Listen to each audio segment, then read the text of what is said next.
Hello, hello, hello, everybody, and welcome along to the Principality once again. It's round 6 of the 2015 GPVWC Supercup season, and what a good couple of races we shall hopefully have in store for you today. The Circuit de Monaco is 3.3 kilometers of hell to some people, of driving glory and wonder to others. To us lot, though, it either means a race of procession or a race of lots of crashes and plenty of excitement, with maybe the odd surprise result to be looking forward to. My name is James Kirk, with you as always, and alongside me on cameras, first of all, is Mike Phillis. So thank you to Mike for filling in for our regular Ben Haxon, but also Mr. Sam Jones. And Sam, it's been a tale of pretty much two drivers this season, of Sven de Vries and Ruud Heesterbeek. Neither two of which were at the top of official practice, though. Risto Kappin and Kevin Siggy looking strong in the initial 30 minutes of this race evening. Yeah, good afternoon, James. Good afternoon, everyone. And welcome to Monaco, which is always probably one of the highlights of the season for me and many others, I'm sure. It really is a place where just about anything can happen, and you really can't predict who's going to win, because you could say, oh look, Siggy's in first, he's going to win, and next corner all he's done is just broke a little bit too late, hit the wall, and that's it, race done. That is how difficult it really is around the streets of Monaco. Such a bumpy, tight circuit, and it really is such a fantastic, historic track to come back to again and again, year after year. You're talking about how difficult it is. I've just seen 3 people with missing nose cones coming out of turn 1. So it really does show you how, if you lose your concentration for 1 second, then you're into the wall. And Super Cup is a lot longer than these Formula Challenge races. Formula Challenge was, what, 22 laps or something last night? We've got 2 races for you today. Our feature race of 45 laps, followed by our sprint race then of 26. It should be a little bit different to the races which you've seen as a trend in previous weeks, where we've had prime tyres in race 2 or option 1 stops in race 2, mainly the prime tyre being used in race 1. Not exactly a circuit which uses a lot of the tyre in Monaco. It does use a bit of the engine though, so you might see a couple of technical issues, but tyre wear, unless people are really trying to stretch their stints, shouldn't be too much of an issue. So times have come flooding in already. Risto Kappin leading a walk 1-2 at the moment, a 1:17.7 from his teammate Ruud Heesterbeek on a 1:17.8. Kevin Siggy rounding out that top 3 with David Tapper P4 and Christoph Schur P5. Has anybody caught your eye over the championship so far, Sam, who's perhaps not in that fight yet but might be able to join up him? We're looking at Van der Voort, Muscat and Siggy as the closest contenders, but of course there have been other people coming into the season later on. Who's been catching your eye so far apart from the top 2? Well, I have to admit, going into the season I was in no doubt that Sven de Vries was going to be one of the guys challenging for the championship, and Ruud Heesterbeek as well has certainly stepped up to the plate as he leads the championship by 4 points coming into the 6th round of the season. And then there is a bit of a gap back, but certainly Muscat, Van der Voort and Siggy are still all in it.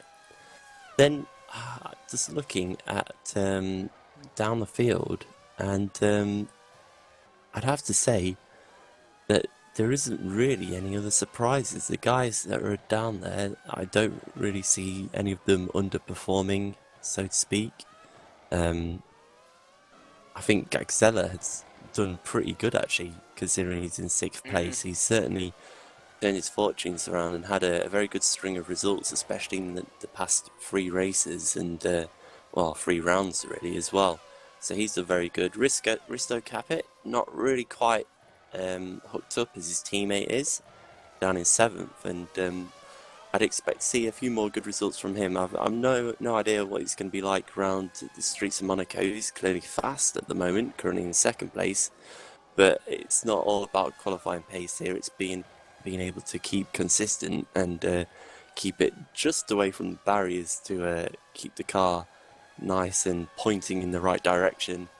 But certainly you have to really take a lot of risks to be able to keep the time up again and again and again over what will be quite a long race for some of these drivers. So no, I don't really see anyone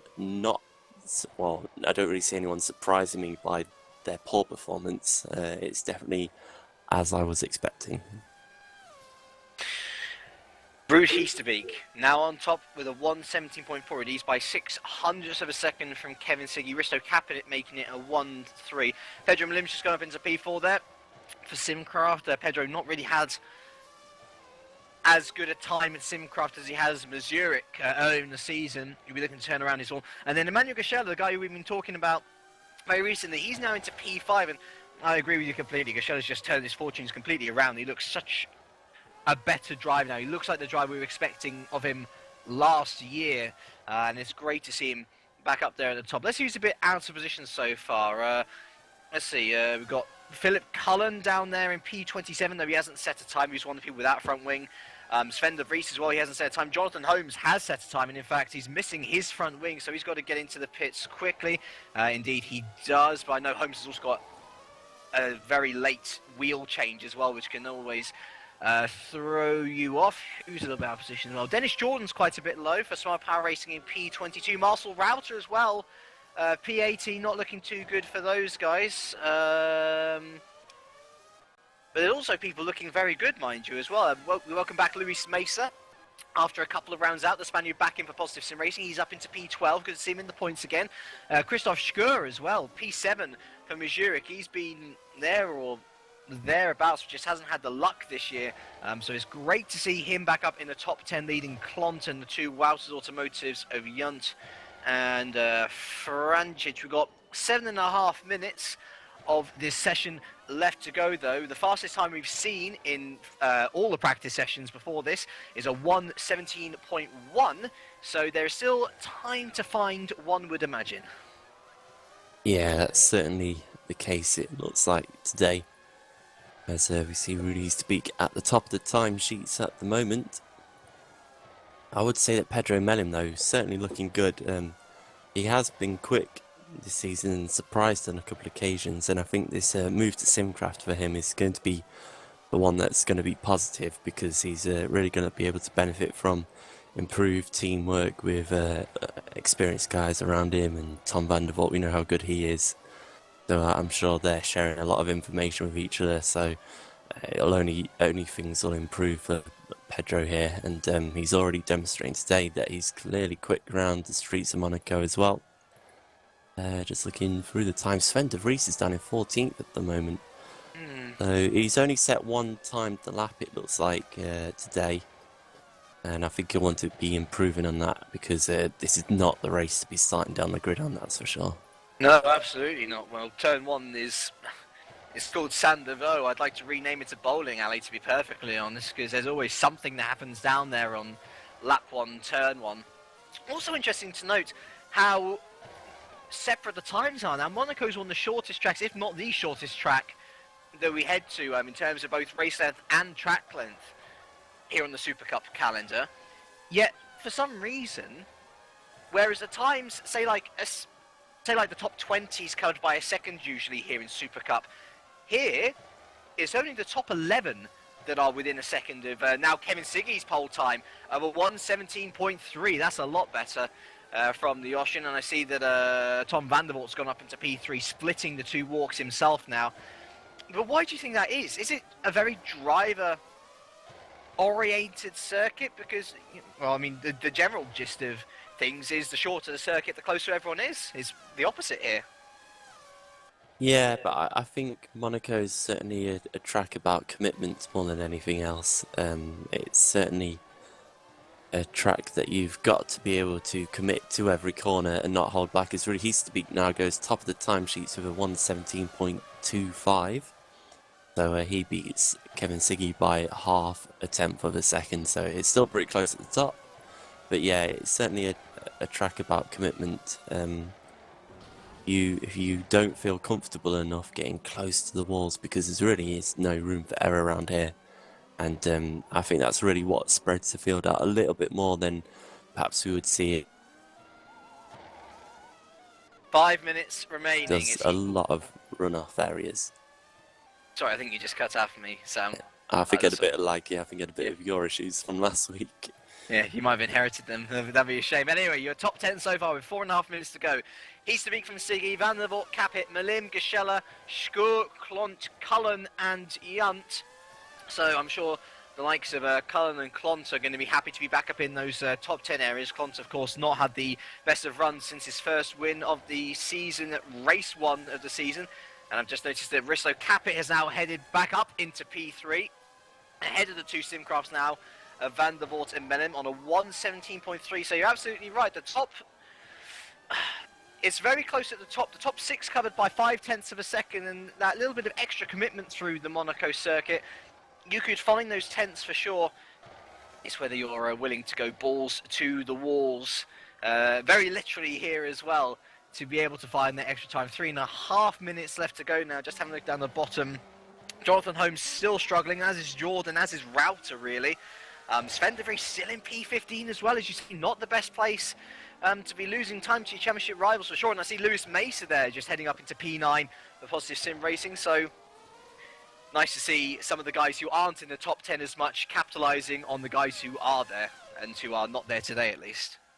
Yeah, Christoph Schroer's really doing well as well in 7th place. I don't know if you pointed him out, but it's certainly looking quite good right now. I think we've still got some more movement, and Sven de Vries is still down in 15th place. He's done another lap, but he only improved by 1/10 of a second. So is this his pace around here? Is this all that he can do? He seems to be really struggling, and he's being 1.2 seconds off the pace. They're really far as he's coming round the final corner now, so we'll have a look to see if he does improve his time at all. This is quite critical for his championship right now. No, he doesn't, does he? He's got 2 more laps to do something, hasn't he? But that is not on the option tyre as well. That is very worrying for Sven de Vries, it must be said. Because if you hit anything within the 1:17s, you're basically guaranteed a top 10 at this point. But yeah, this is not looking good for him, is it? Really not looking good. No, oh, sorry, go on. Sorry, I was just saying that he's done 3 timed laps, and they've all been about the same, so he can't be getting unlucky on every single lap. This is clearly all that he can possibly do at the moment, which is really surprising. I'm wondering whether he's got similar issues to Holmes, in that maybe something's happened in terms of his equipment, which means that he's out of practice, or because he's not qualifying on the prime time. I mean, there are people qualifying on the primes in this session, but the majority of them are on option tyres, and it's not looking good, is it? No, I watched him now. He's stuck up behind Capit a little bit. He's really caught him up at the final sector of this lap, so that certainly hasn't helped this lap out, but he should still improve if he had the pace, and he does. He goes 8th, so he has got the there pace. We are. So P8 it's still not enough really though, is it? Does he really want to be in P8? Well, Sven doesn't always qualify, amazingly well. He'll get there or thereabouts, but it's usually his starts which really help him. But that'll be interesting today, because this grid is so tight. You're nearly on the gearbox of the guy in front when you start, and there's not exactly much room to go 3 wide on the run down to turn 1, which is extremely short run down as well. So he might not really be able to reap the advantages that he usually gets on his starts, which he is definitely one of the best at in the league.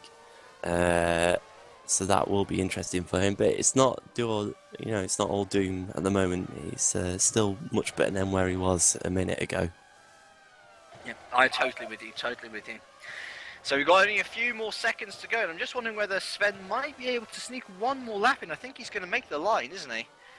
Just heading round Raskas now, and he should make it along with Jason Muscat behind. I reckon, where is Muscat actually? Down in 13th, so Muscat not really doing well, and I think, is Tomu Cabrera going to make it? He's filling in for Fox Racing today, and he is going to make it. I think he's going to be the last person to cross the line, so this is the last lap for everyone.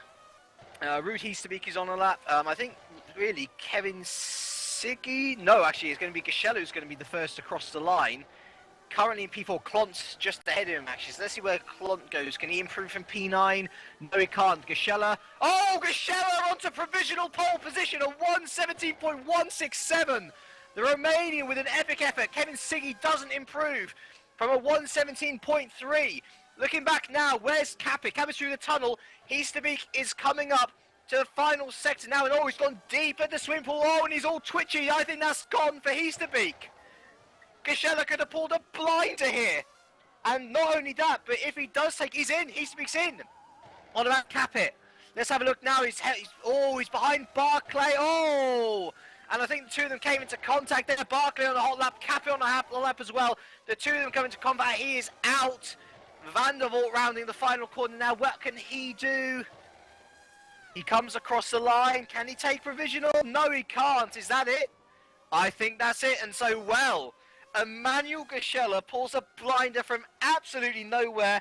And not only is he sitting on pole position at Monaco, but he also becomes the first person to get 2 pole positions in this 2015 season of the Supercup.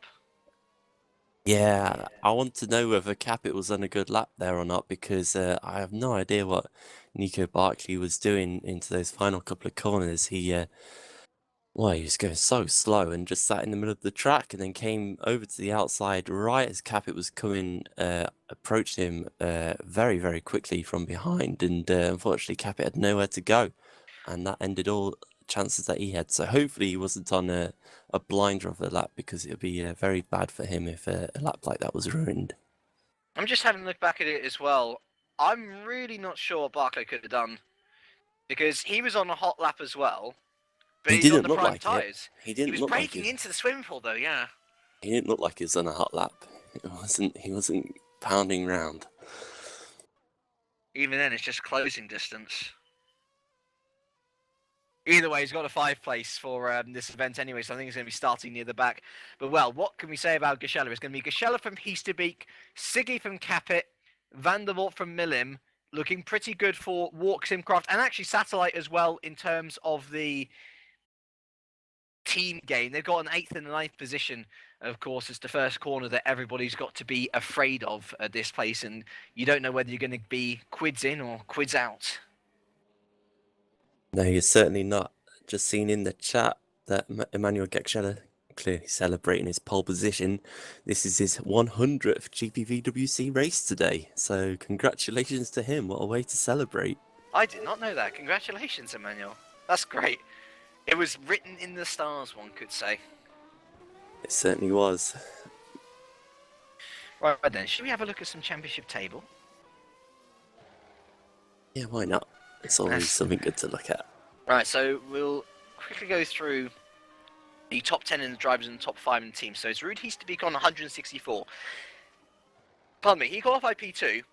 Sven de Vries is 4 points behind, but he qualified quite a bit behind Ruud as well, so not in the best position. And it's really turning into a 2-horse race for the championship, because Jason Muscat's well behind now on 119. The round he missed at Spain really starting to catch up to him as it is. Tom van der Vaart's only 3 points behind him on 116, with Siggy on 109, Gisela a ways back then on 87, Capit on 76, Franchit on 64, Klont on 62, and Yunt on 59. And then looking at the teams, it's Walk on 240, Satellite on 222, Simcraft 178, and then there's a real ways back to the midfield battle between Mortarforce on 123, Wouters on 123 as well, their P5, and Positive only 4 points behind those two on 119. I guess you could throw Storm in there as well on 103, and then it's a ways back to the rest of the field. You've sort of got nice battlings developing though in all sections of the table. You've got the 2 fighting for the title, the 3 fighting for 3rd to 5th place. You've got the scrap for the top 10 in the drivers, and then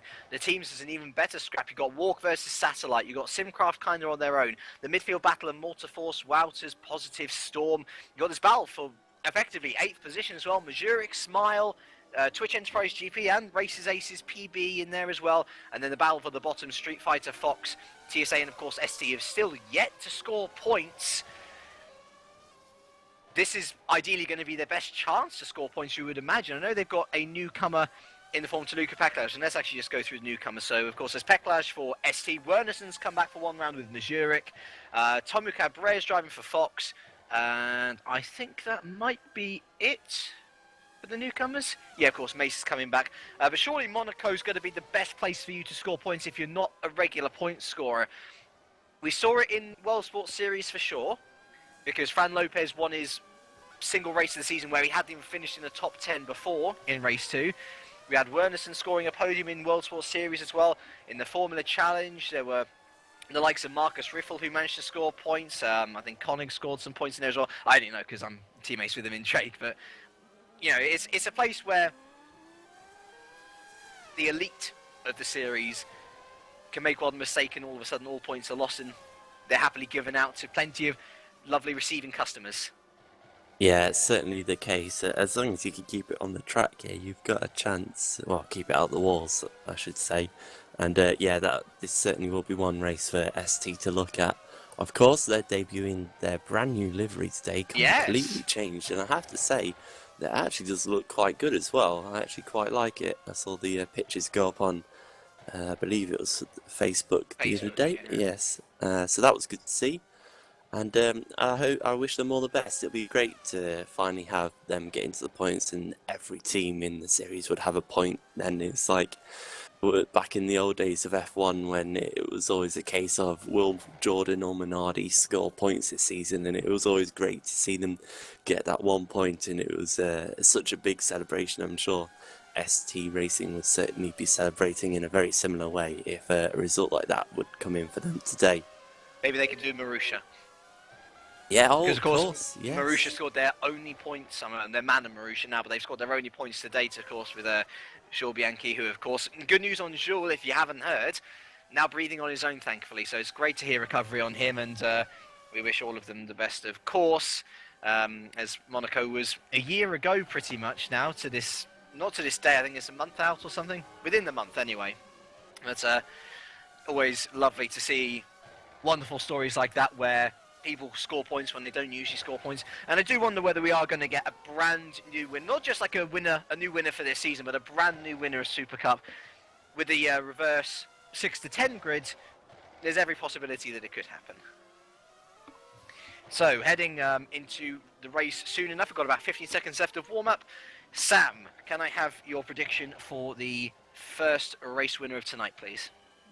Oh, it's certainly getting harder. I really messed up in Turkey, so I've got to try and recover myself now.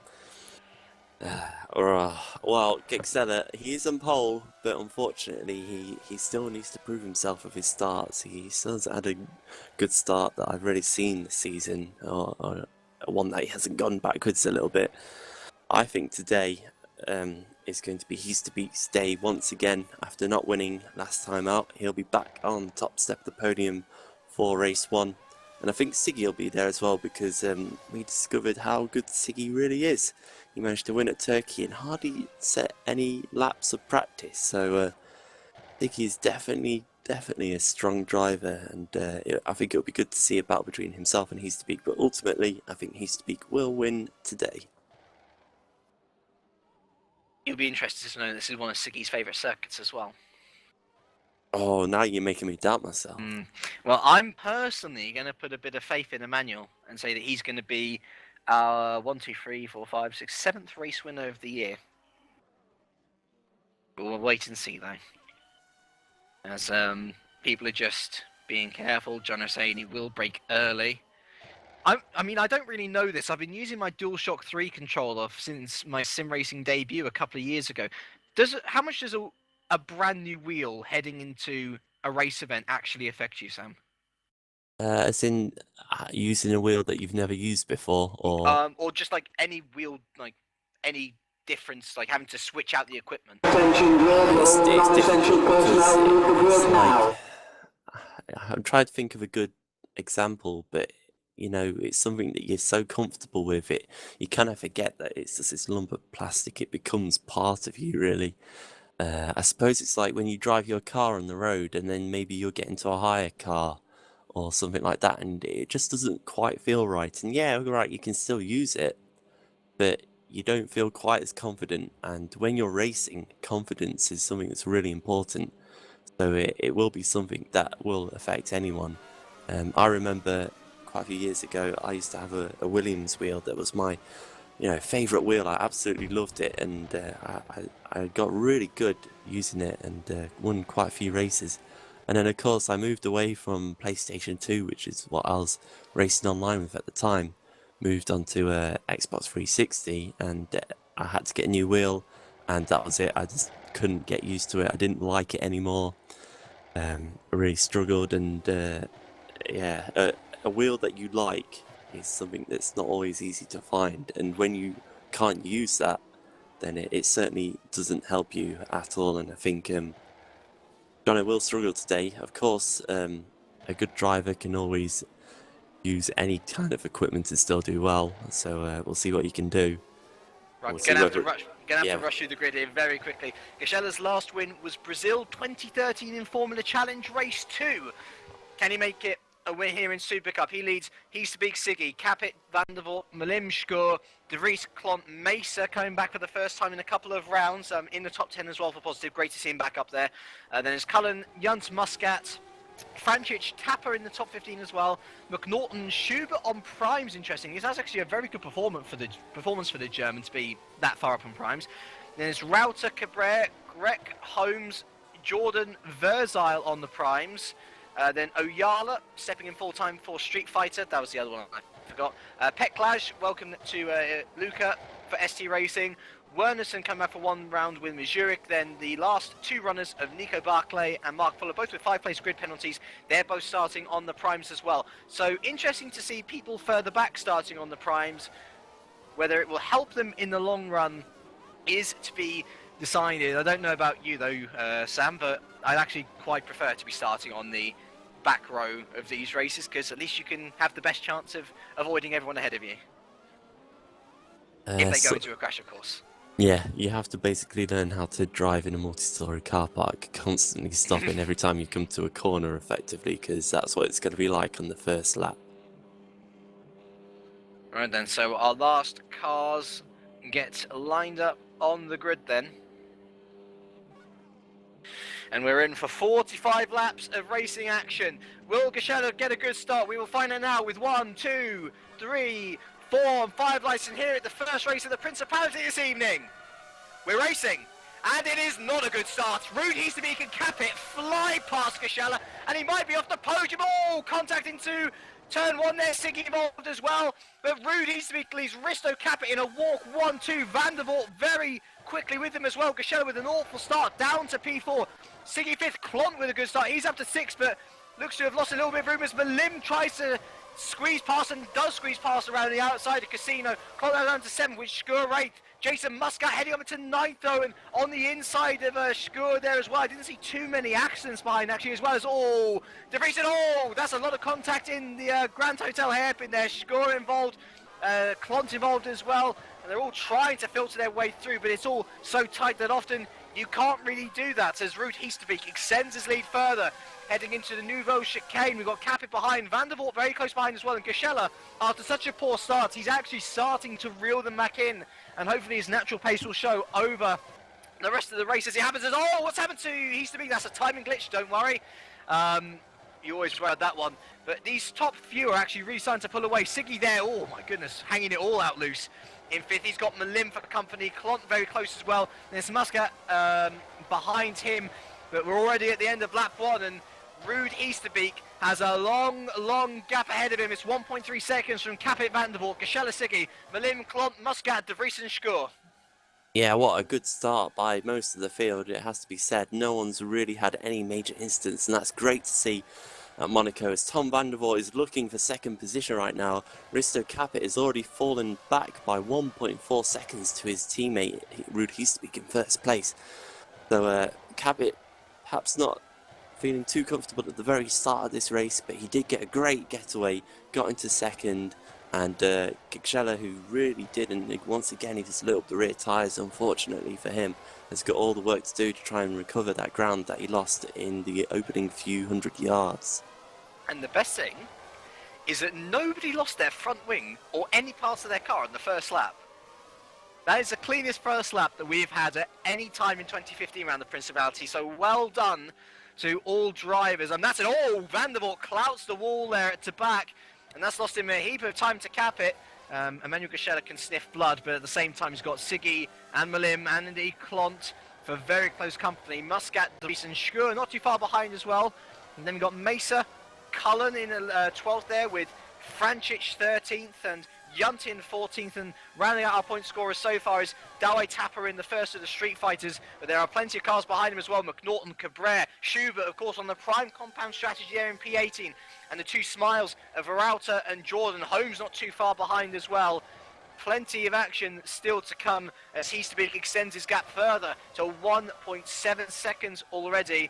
I do wonder whether Cap is going to be looking to act as rear guards here and actually focus on getting second rather than first to secure a 1-2 for Walk. Yeah, that's certainly what Walk are going to be looking for, is a dominant 1-2 victory. But of course, it's a very long way to go, and we've got pit stops as well, and it's really difficult to hold the guy behind you during a pit stop, as he could easily undercut you, and that's what Capit has to be mindful of, that he can't just hold up Van der Voort for the whole of this race, and I'm sure Van der Voort is going to be eager to get past Capit and go for the win, because who doesn't want to win at Monaco? Everyone wants to, and that's really where it's going to matter. I'm just looking through the field, and I have to say that probably the closest battle that we've got is between Capit and Van der Voort at the moment. I think everyone's kind of trying to settle into their own little race right now. I agree with you entirely, and actually Capit's just gained 2 tenths on Heasterbeek in that last couple of tenths, so last sector, sorry. So I wonder whether it'd be worth Van der Voort just holding off from attacking at this early part of the race, get into the groove himself, and maybe focus on trying to reel back in Heasterbeek, because he's got a very nice gap to himself at the moment. He certainly does, and Sven de Vries is all over the back of Jason Muscat as well.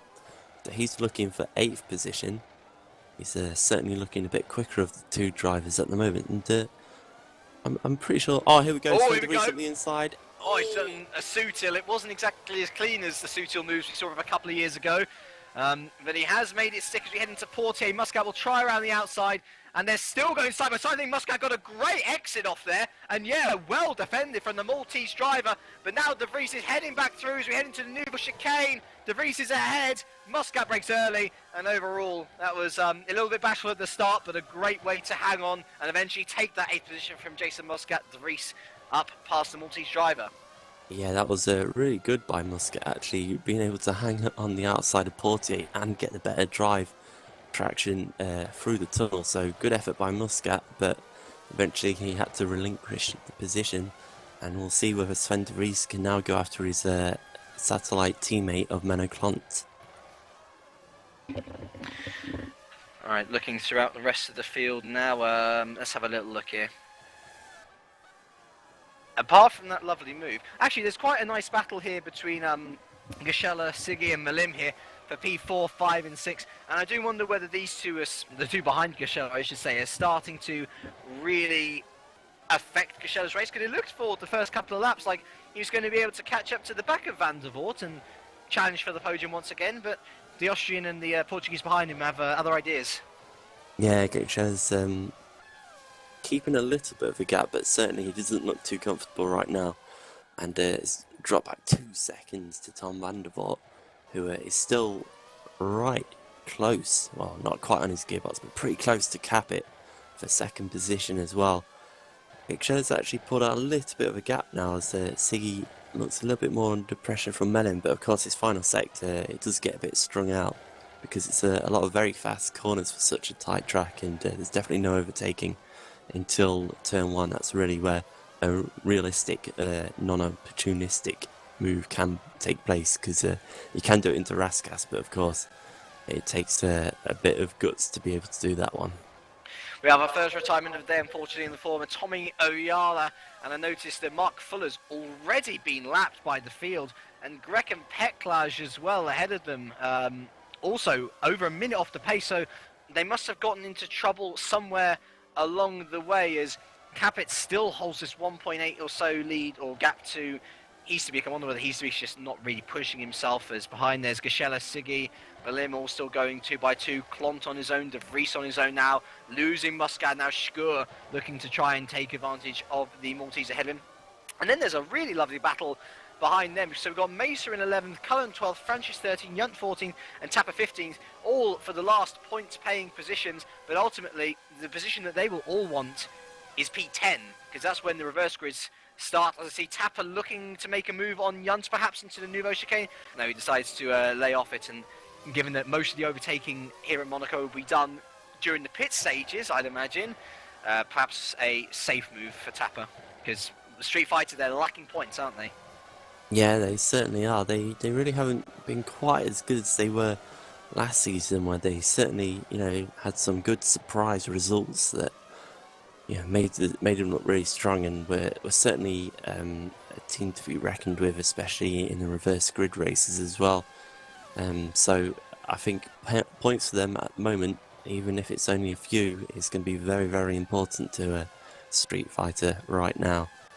As of course, Tommy Ojala is already out this race, so they've effectively only got one car in the race for the remainder.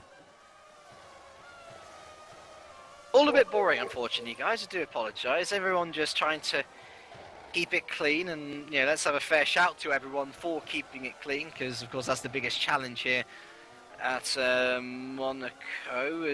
I tell you what, there is a lovely battle going on for P25 as Mark Fuller's now out as well, our second retirement of the day. But let's look to the guys who are almost backed out. Is that a position change? It's there we go. It's Holmes getting ahead of Verzile again. But yeah, lovely battle between Grexor and Peklaj, our debutant for SC Racing. They're 1 minute 8 seconds off the leads now. 1 minute 9. They're still scrapping away, having good fun. Lovely to see that at the back of the field, as well as good scrapping at the front, as he speaks, extending his lead over the case. No, I tell you what, I've been looking at this gap, and it seems that Capit's got a real advantage in the last sector, and I saw Capit have a lovely advantage in the last sector in World Sports Series as well.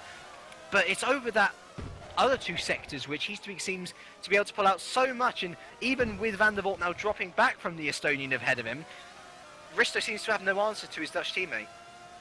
Yeah, yeah, Capit's really, he's doing pretty much the same lap times overall as he used to be, and Van der Voort's about another 10th off, as I think we've had a change of position. Yeah, Klons has let through De Vries. Very interesting move there from the satellite team members. Very good team play, you could say, from Klont, but it seems like the torch has been passed, and now De Vries will look up the road to see whether he can't make any inroads to Pedro Malim in P6. Yeah, De Vries is effectively lapping at the leader's pace at the moment, so he should be faster than Klont, and we'll see now. He should really start to pull away. He's about 10 seconds behind the leaders, so it's going to be a bit of work, because he's going to have to find an incredible amount of pace to be able to catch this gap back up, but there's no doubt that he can't go after the likes of Gökçeler, Siggy and Melim and potentially get a 4th position out of today. That could certainly be salvageable. I'd agree. I noticed that Roy Verzile has actually been in and out of the pits now. I do wonder whether he had a bit of contact with Holmes, or whether it was him going off which made him lose the position. But anyway, he's back out now, thankfully, onto the option tyres. Apart from that, it's all very quiet. Oh, I tell you something which has happened. Look at the gap that Gökçeler's got to Siggy there. I don't know how he was able to extend that out, but he is cruising up to the back of Van der Voort now as a Romanian.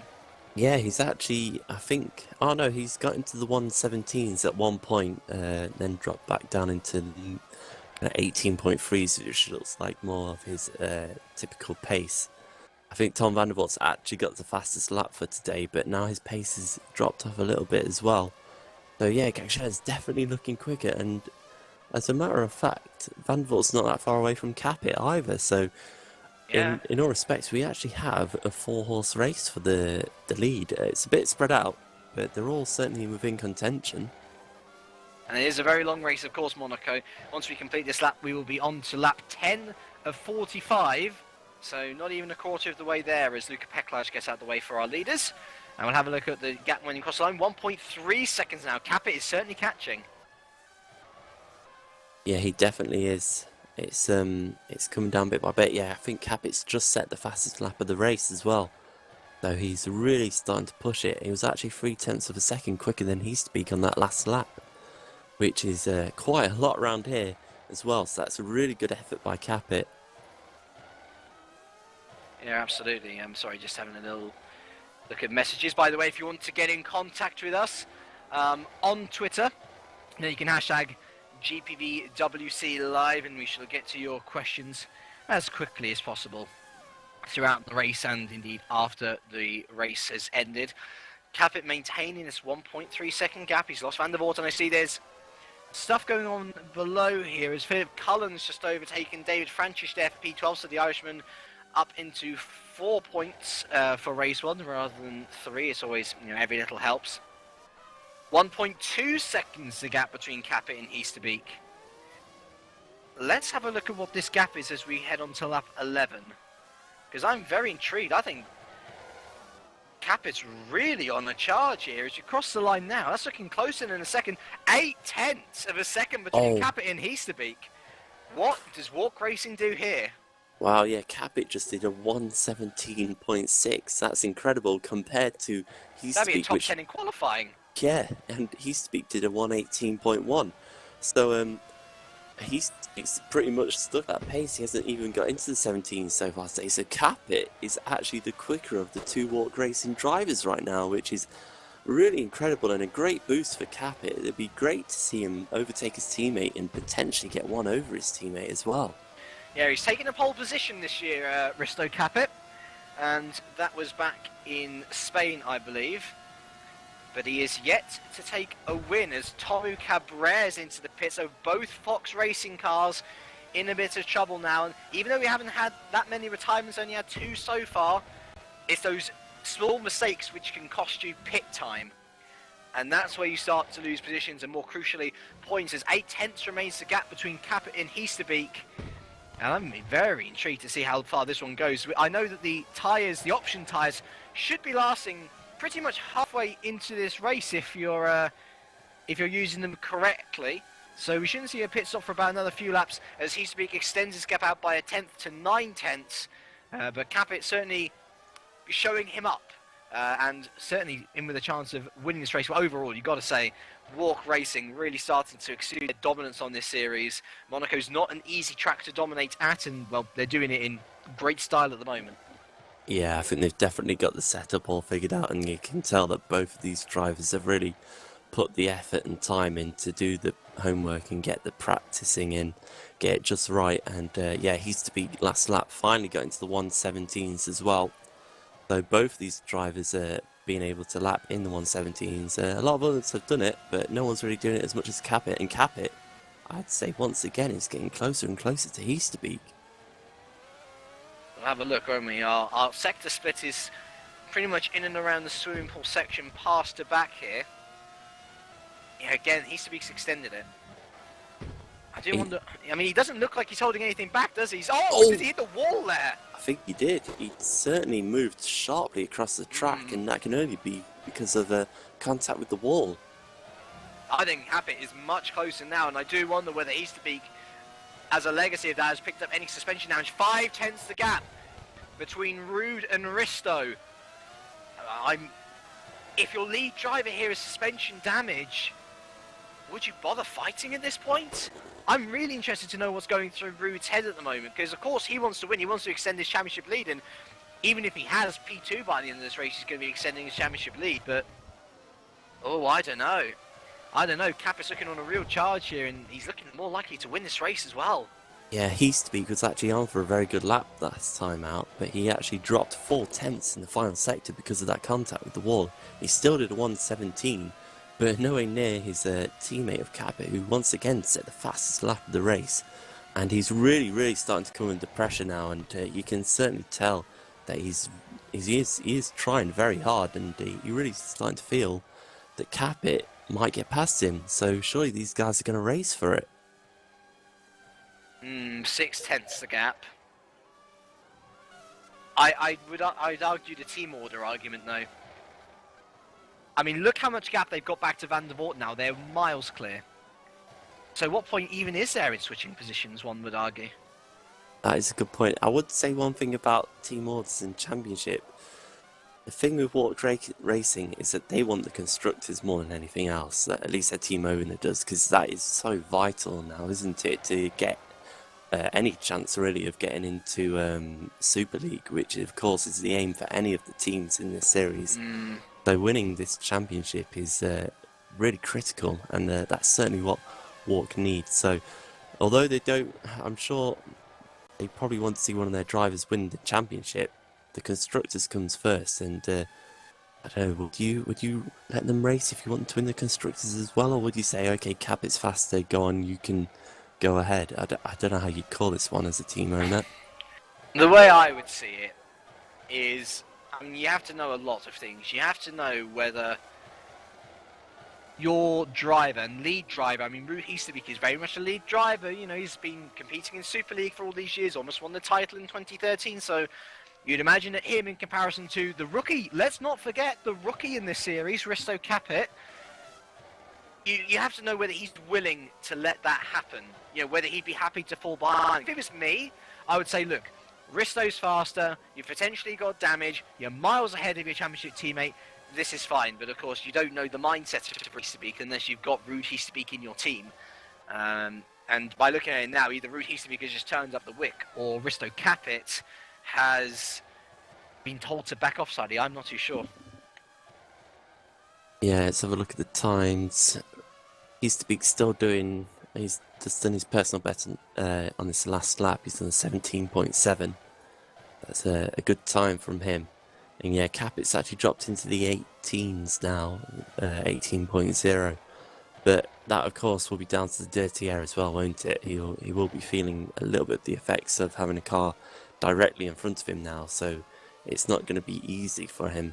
But I don't know, maybe he could go a bit faster? Perhaps. Nice battle going on here back at P9. Between Muscat and Schur. There's also a great... Let's forget those two. Let's go to the battle for P11, shall we? Luis Mesa, Philip Cullen and two Wouters of Francis and Young also going at it. Dawi Tapu was part of this battle, sort of fallen off the wick a bit here. But lovely to see so many cars still all so close, and ultimately it's good points for all of them at this stage. And especially for Luis Mesa as well. He had such a wonderful... He was in Australia 2 halves, wasn't he? He couldn't compete in race 1, came back to finish 6th in race 2, and he hasn't scored a single point since then, and has in fact missed the last 2 rounds of Super Cup. Back now, back in the points. It's great to see.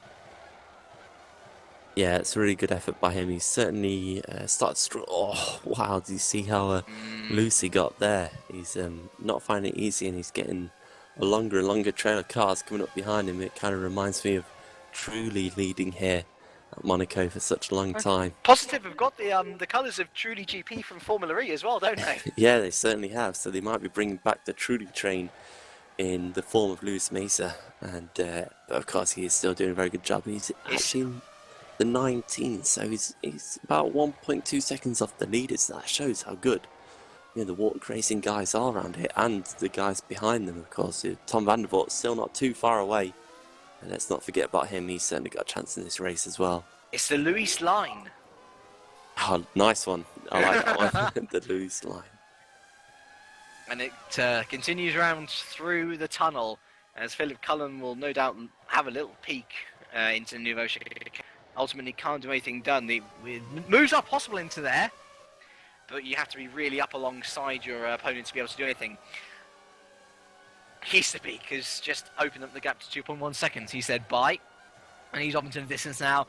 It's then Capit, Van der Voort, Yashela Siggy, Malim, De Vries, Klont, Muscat and Schur rounding out your top 10. It's lap 17 of 45. I'd imagine we'll be seeing pitters in the next 10 laps or so.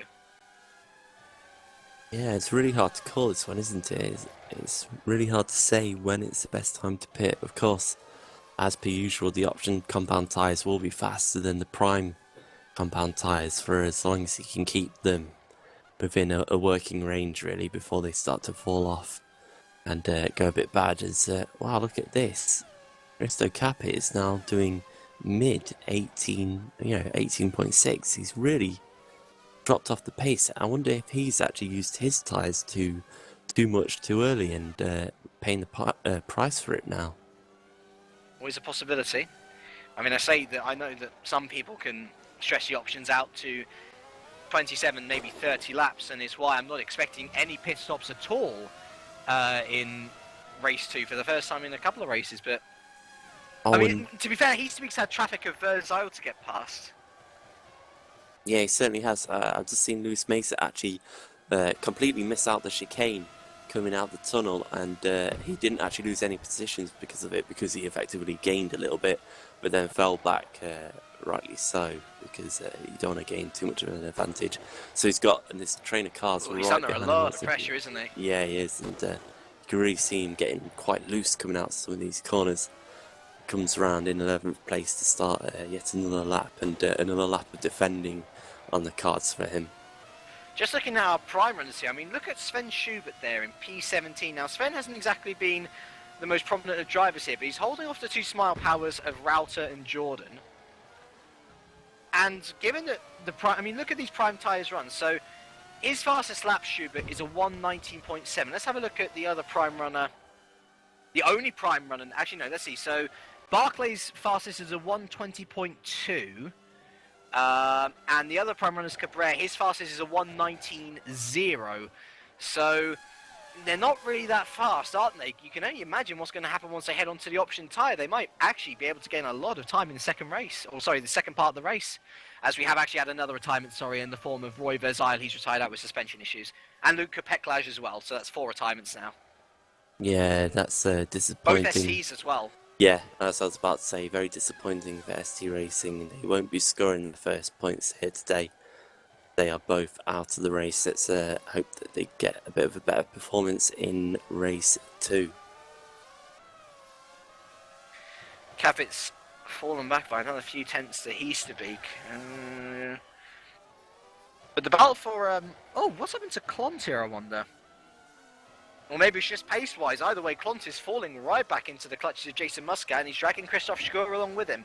Yeah, and as well, Pedro Melim is falling back, and Sven de Vries is right in the gearbox of Melim. Melim's had quite a few very scruffy laps, unfortunately, and I think it's certainly starting to show who has looked after their tyres a little bit better throughout this run. As, yep, here comes Muscat on Clont as well.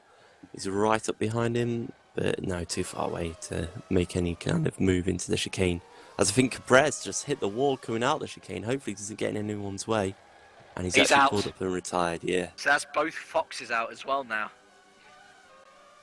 So not a good day for Fox Racing or ST Racing so far. And the retirements, they're starting to build up, aren't they? That's now 5 out of our 28 strong field. And of course, every retirement is going to help those ahead as... Capit's in the pits. Capit's in the pits. I've also noticed Nico Barclay's just pitted as well. He's onto the option tyres, so people are pitting a lot earlier than expected, I'll say that much. Yeah, Capit's in, so he's taken on the prime compound tyre and comes back out onto the pit. So he's effectively got about 25 laps of this race to do compared to the 20 or 19, sorry, 19 laps that he did. So yeah, it'll be 26 laps that he has to do on this set of tyres, which is certainly more than manageable. So it'll be interesting now to see what Capit can do. But I have a feeling that he's still going to be faster than him, even on these tyres, because Easterbeek's still in the high 117. So I don't see any kind of undercut happening. Perhaps Tom van der Voort, if he can stay out for a little bit longer and keep up the pace that he's had, although it's been a bit erratic in the last couple of laps, maybe he's starting to struggle as he actually pits in. now. Yeah. And van der Voort's in. Scheller goes round again, Siggy goes round again. So interesting pitting calls. Let's see where Capit actually comes out in comparison here to Easterbeek and van der Voort. Van der Voort leaving the pits now. Is van der Voort going to jump Easterbeek, I wonder?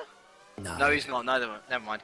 He'll be closer though to Capit, that's for sure. No, he's miles ahead of Capit. Look, he's actually filtering out here. He's behind Clont. He's going to be battling away with Muscat, isn't he? There we go. So he's actually gained a lot on Capit, if anything. Yeah, he's still behind him, but he's certainly much closer. So staying out for that one extra lap was a very good call by Tom van der Voort, because he was certainly faster than Capit, who was on the prime compound tyres. So good call by Tom. We'll see if he can now catch up with Capit, because I also kind of have noticed a little bit that Tom van der Voort seems to be more comfortable typically on the prime tyres. So we'll see if he's now got much better pace than his close rivals. Absolutely, absolutely. So we look now to the leaders of this race, Geschella and Siggy, to see whether they pit on what is lap 21 of 45. They both go round again. But no, De Vries is okay. That's fine. That was a timing glitch. Let's see whether De Vries does pit though. De Vries goes round again, and Klont goes round again. Muscat is in though, and then there is Heasterbeek, of course, to come around the final corner. He is not having to pit. Shkur in as well, and of course Capita's already pitted. The gap between Heasterbeek and Capita now, by the way, is 3.4 seconds. So Heasterbeek basically gained a second in the pits or something. Yeah, he certainly did. I think maybe Capit got stuck up in a little bit of traffic, of course, had the colder, slower tyres on as well, which certainly didn't help him. And I'm actually kind of interested in where Gakshad is going to come out. Do you know how long it takes to do a pit stop here? Because that might be quite crucial between himself and Van der Voort. I have no idea how long it takes to do a pit stop. We're going to have to time it then. We're going to have to time it, although it's not going to make much of a difference, is it? Because there's only going to be one pit stop today, and I can't see there being many pit stops in race 2 either. Question, is there something wrong with Nico Barclay? Because it says he's 4 laps down. He's... I'm watching him, and I'm getting a lot of FPS lag whilst watching him, so I don't know if he's struggling with internet connection or anything like that. He's still going around the track. He is still going around fine, yeah. But certainly looks like he's maybe lagging a little bit. Comes across the line 3 laps He's down. gained 3 laps, yeah. He's gained a lap in 1 lap. So hopefully he will sort himself out in the next 3 laps or so. Gashela's in, as is Siggy. So Ruud Heasterbeek comes round. Then it's Capit, who's just lapped Jonathan Holmes there. Van der Voort 3rd. And here comes Gashela and Siggy out now. And Siggy's gained a lot of time on Gashela, hasn't he? Gashela really pulled out a lot. Come back in. So Gashela 4th, Siggy 5th. Yunt up into 6th, but I don't think Yunt has pitted yet. No, he hasn't. So it's then De Vries, who has also not... No, he has pitted. Oh, but interesting. Where's so De Vries... Where is Melem? Good call. Oh, he's having a very long pit stop, it looks like. He's down in... Is he down in 18th? I think that might be a timing glitch as well, although... We'll see that now. He's really far behind. So something's happened to Melem here, because he was right with De Vries, and now he's just so far back. What's interested me as well is that De Vries is onto the option tyres. Not prime. What did he... He did run options in his first stint, because that's what he qualified on.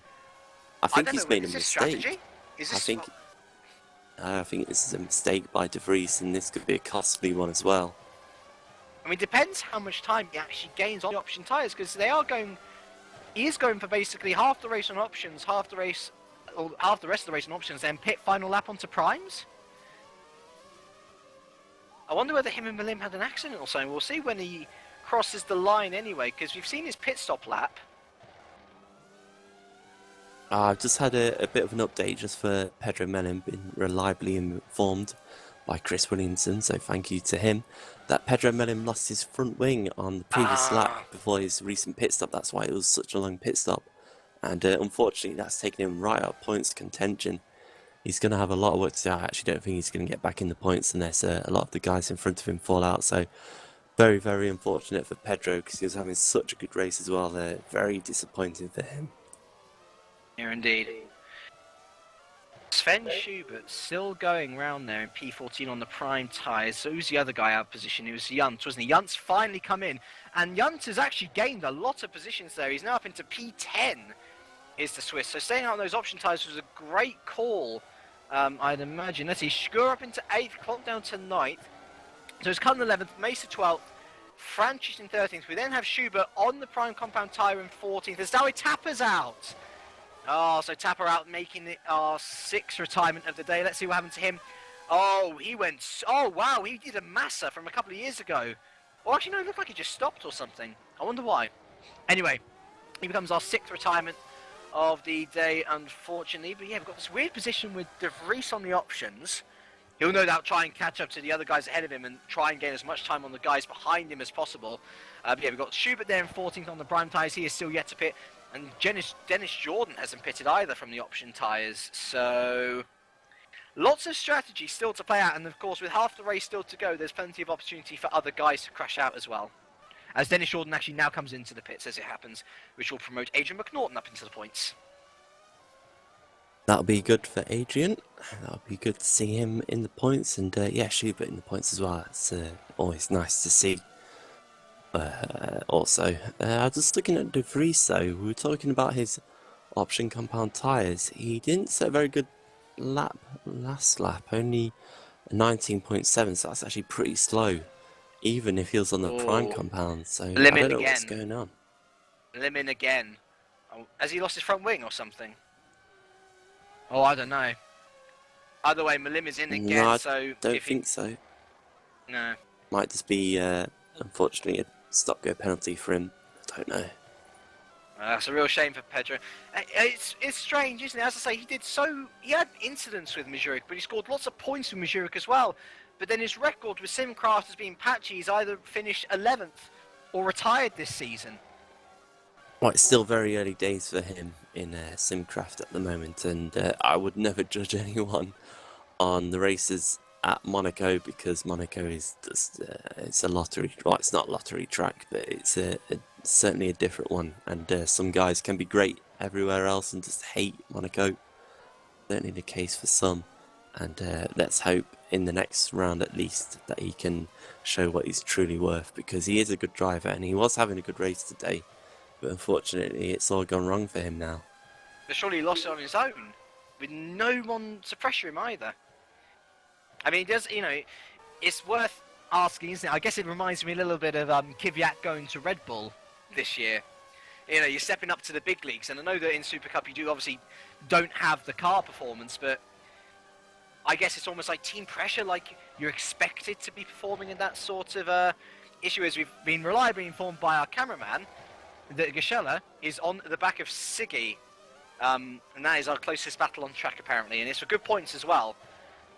As Siggy losing out of the final corner there, lucky to do it as no, I think that's just a timing glitch. Just a timing glitch. It was Sven is falling down the order, but yeah, Siggy and Gashela pretty close, but then again, not close enough really for Siggy to be eyeing up the Romanian for a move. No, he's been behind Gashela for most of this race, hasn't he? Gashela did have a very good first stint. Eventually, he certainly kind of got into his own little space and area, which is something he's actually quite good at. Seems to always end up in a bit of track by himself. He doesn't seem to have the pace of anyone else. He has his own little pace. It's quicker than the guys behind him, but it's just a bit slower than the guys in front. But now we'll see now if Siggy can have a chance at him. Sven Schubert, our lead man on the prime compound strategy, is onto the option tyre, and I think he might actually come out in the points. Well, yes, he does. He's out ahead of Router, as Jonathan Hoser comes our 7th retirement of the day with suspension damage. But yeah, Sven Schubert making that strategy work perfectly, and on the option tyre as well, he should be able to pull away from Router and Jordan pretty easily. Yeah, he should be able to. So it'll be interesting now to see what he can do, because let's see, he's about 20 seconds behind McNaughton, who's just up the road. So what have we got? About 20 laps left. That's certainly possible. He certainly can catch a few of the guys ahead of him. Maybe just pick up 1 or 2 more points, but he's not going to do anything dramatic from way back there. But still, it looks like a good strategy for him is going to pay off at the end of this race. It's good for him. Sven has not actually scored any points this season either, so it'll be good to see one of the TSAs get on the board, because I think there's only one TSA here. Yeah, there is. There's only one TSA here as well, so yeah, it would be nice to see the lone TSA scoring some points of some description. As back up at the front, Ruud Easterbeek. Now that gap out of the pits was 3.4 seconds. It's been cut down by a second, 1.1 seconds now, sorry, over the past few laps. So Risto Capit starting to find his feet again on the prime compound tyre. It's lap 28 of 45 here. So, time is starting to run out for the Estonian, but would you say he's still in it, or do you think Easterbeek has shown enough to say, look, I've got a handle on this race, I can keep you behind however long I want?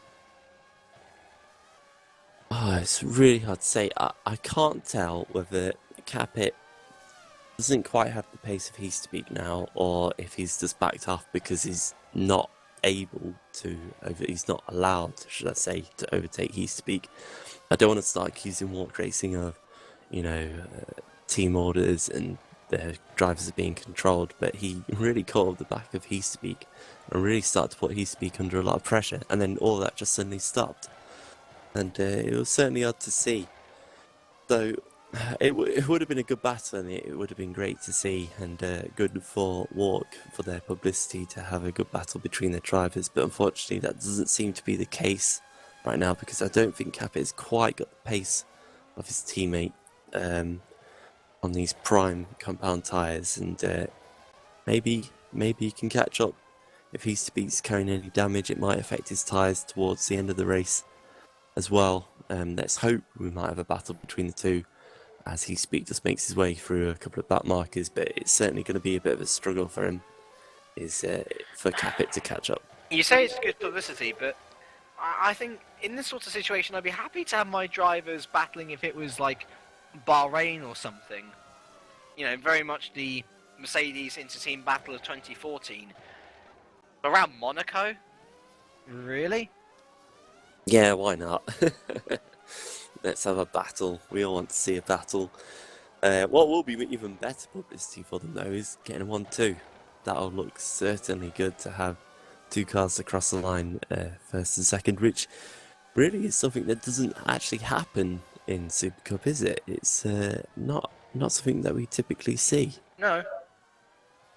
And of course, Heasterbeek and Capet now have traffic coming up in the form of Barclay and Jordan as well, battling away for P17. So traffic's already played its part in this race already. It could play its part yet again.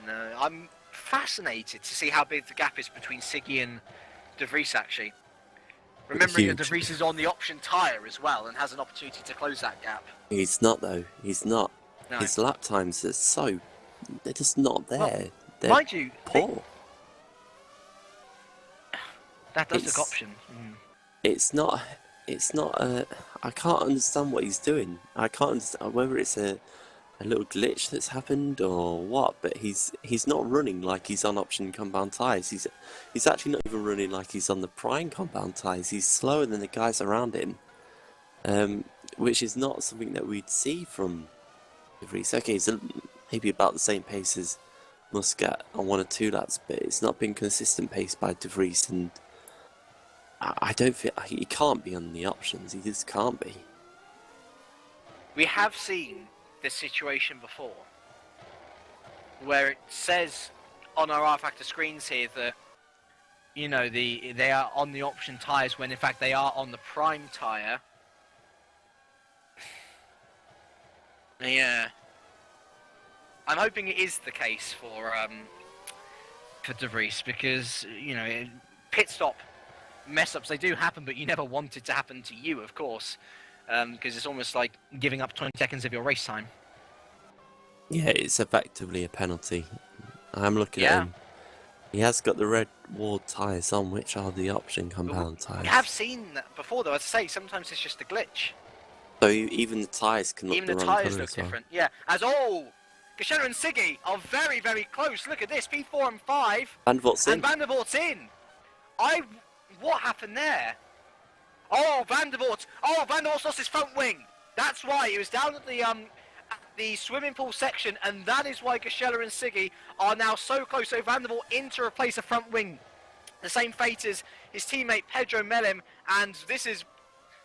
Thank you, Tom Van der Voort. You made this race a lot more interesting now, as we have a proper on-track battle between two of the most aggressive drivers in the field. And you know what else? Tom Van der Voort's made another critical mistake here, which is really unfortunate. He's come out on the prime tyre. Yeah, he's come out on the wrong compound tyre. He had the opportunity to go on the options, but now he's going to be on the slow of the 2 tyres, and he's going to struggle because of that as well. And look, he just gets out in front of David Yunt for 9th place right now.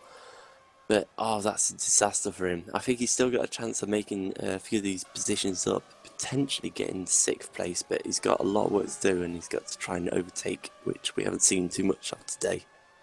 No, indeed. Let's keep on board with this battle, shall we? It's probably... it's opened up again. Not exactly the most exciting race in Super Cup history, this one. I'll give it that. We've always got race 2, and as you were saying yesterday, it usually always happens in race 2. So don't go away. Don't go away, indeed. We could have Ruud Easterby crash out for all we know. Yeah, let's hope not, though. Let's hope not, no, because that would be awful. Someone who has crashed out, though, is Morten Wernerson, making our retirement list up to 7 now. And that's very interesting to see how there's no DNFs. It's either accidents or suspension damage, which is rare. You know, sometimes we have disconnections, sometimes it's all about crashing into the wall, that one. And I think that's just the nature of the track, isn't it? That's all we can say. It's the track, and just clipping the wall can give you quite a bit of damage, and sometimes drivers just think, oh, it's not worth it now because I've got so much damage, there's no point continuing because I'm only going to go backwards, so I'm going to have to spend 26 seconds in the pits. So really struggled. Muscat's had a penalty removed, so he must have cut the chicane somewhere. Yeah. He's got Shkur right in the back of him now as well. Yeah, he certainly has. So Pros are actually having a really good race here for Majuric, and it'll be a great result for them. Top 7 currently, and potentially eyeing a top 6. It's definitely Christoph's best race of the year so far, which is great to see, and especially for Majuric, they're in that P8 battle, aren't they? And leading it as well, so to gain as many points, I mean, let's see, who else is in that battle? So PB are scoring 5 points currently with Cullen. Enterprise are out of the points completely, and Smile Power are also out of the points completely. So it's looking very good for Majuric. They could pull away a good couple of points, and actually PB as well will probably jump a couple of positions in this one race alone, as we are on lap 34 or 45, sorry, with the leaders. Almost 10 to go. We're almost at the end of it all. And let's have a little look. Let's have a bit of foresight here to race 2 as well. 6 to 10 reverse grid, currently formed of Muscat, Shkur, Menoclont, Tom van der Voort and David Junt. All potential race winners in my eyes. Yeah, that's certainly the case. We're not going to have a crazy race like we have had in previous leagues here that have already raced at Monaco, because of course we're not, swapping out the top 15 to 20. We're not going that far back down the field, which is probably actually going to be better in terms of less carnage on track, which we don't want to see. We don't want to see carnage on track, as I think Turkey was quite quite an aggressive race for some.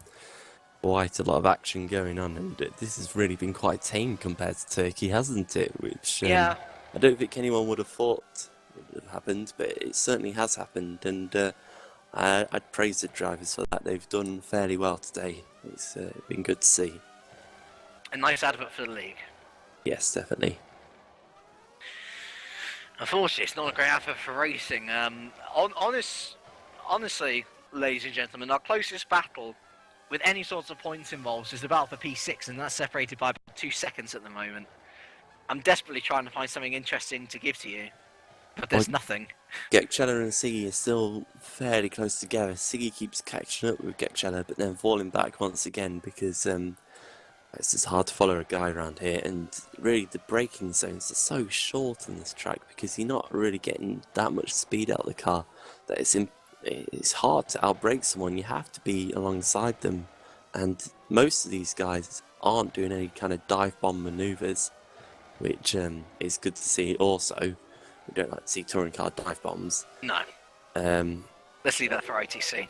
Yes, which you get the inevitable pile up in turn 1. I found the battle. Siggy.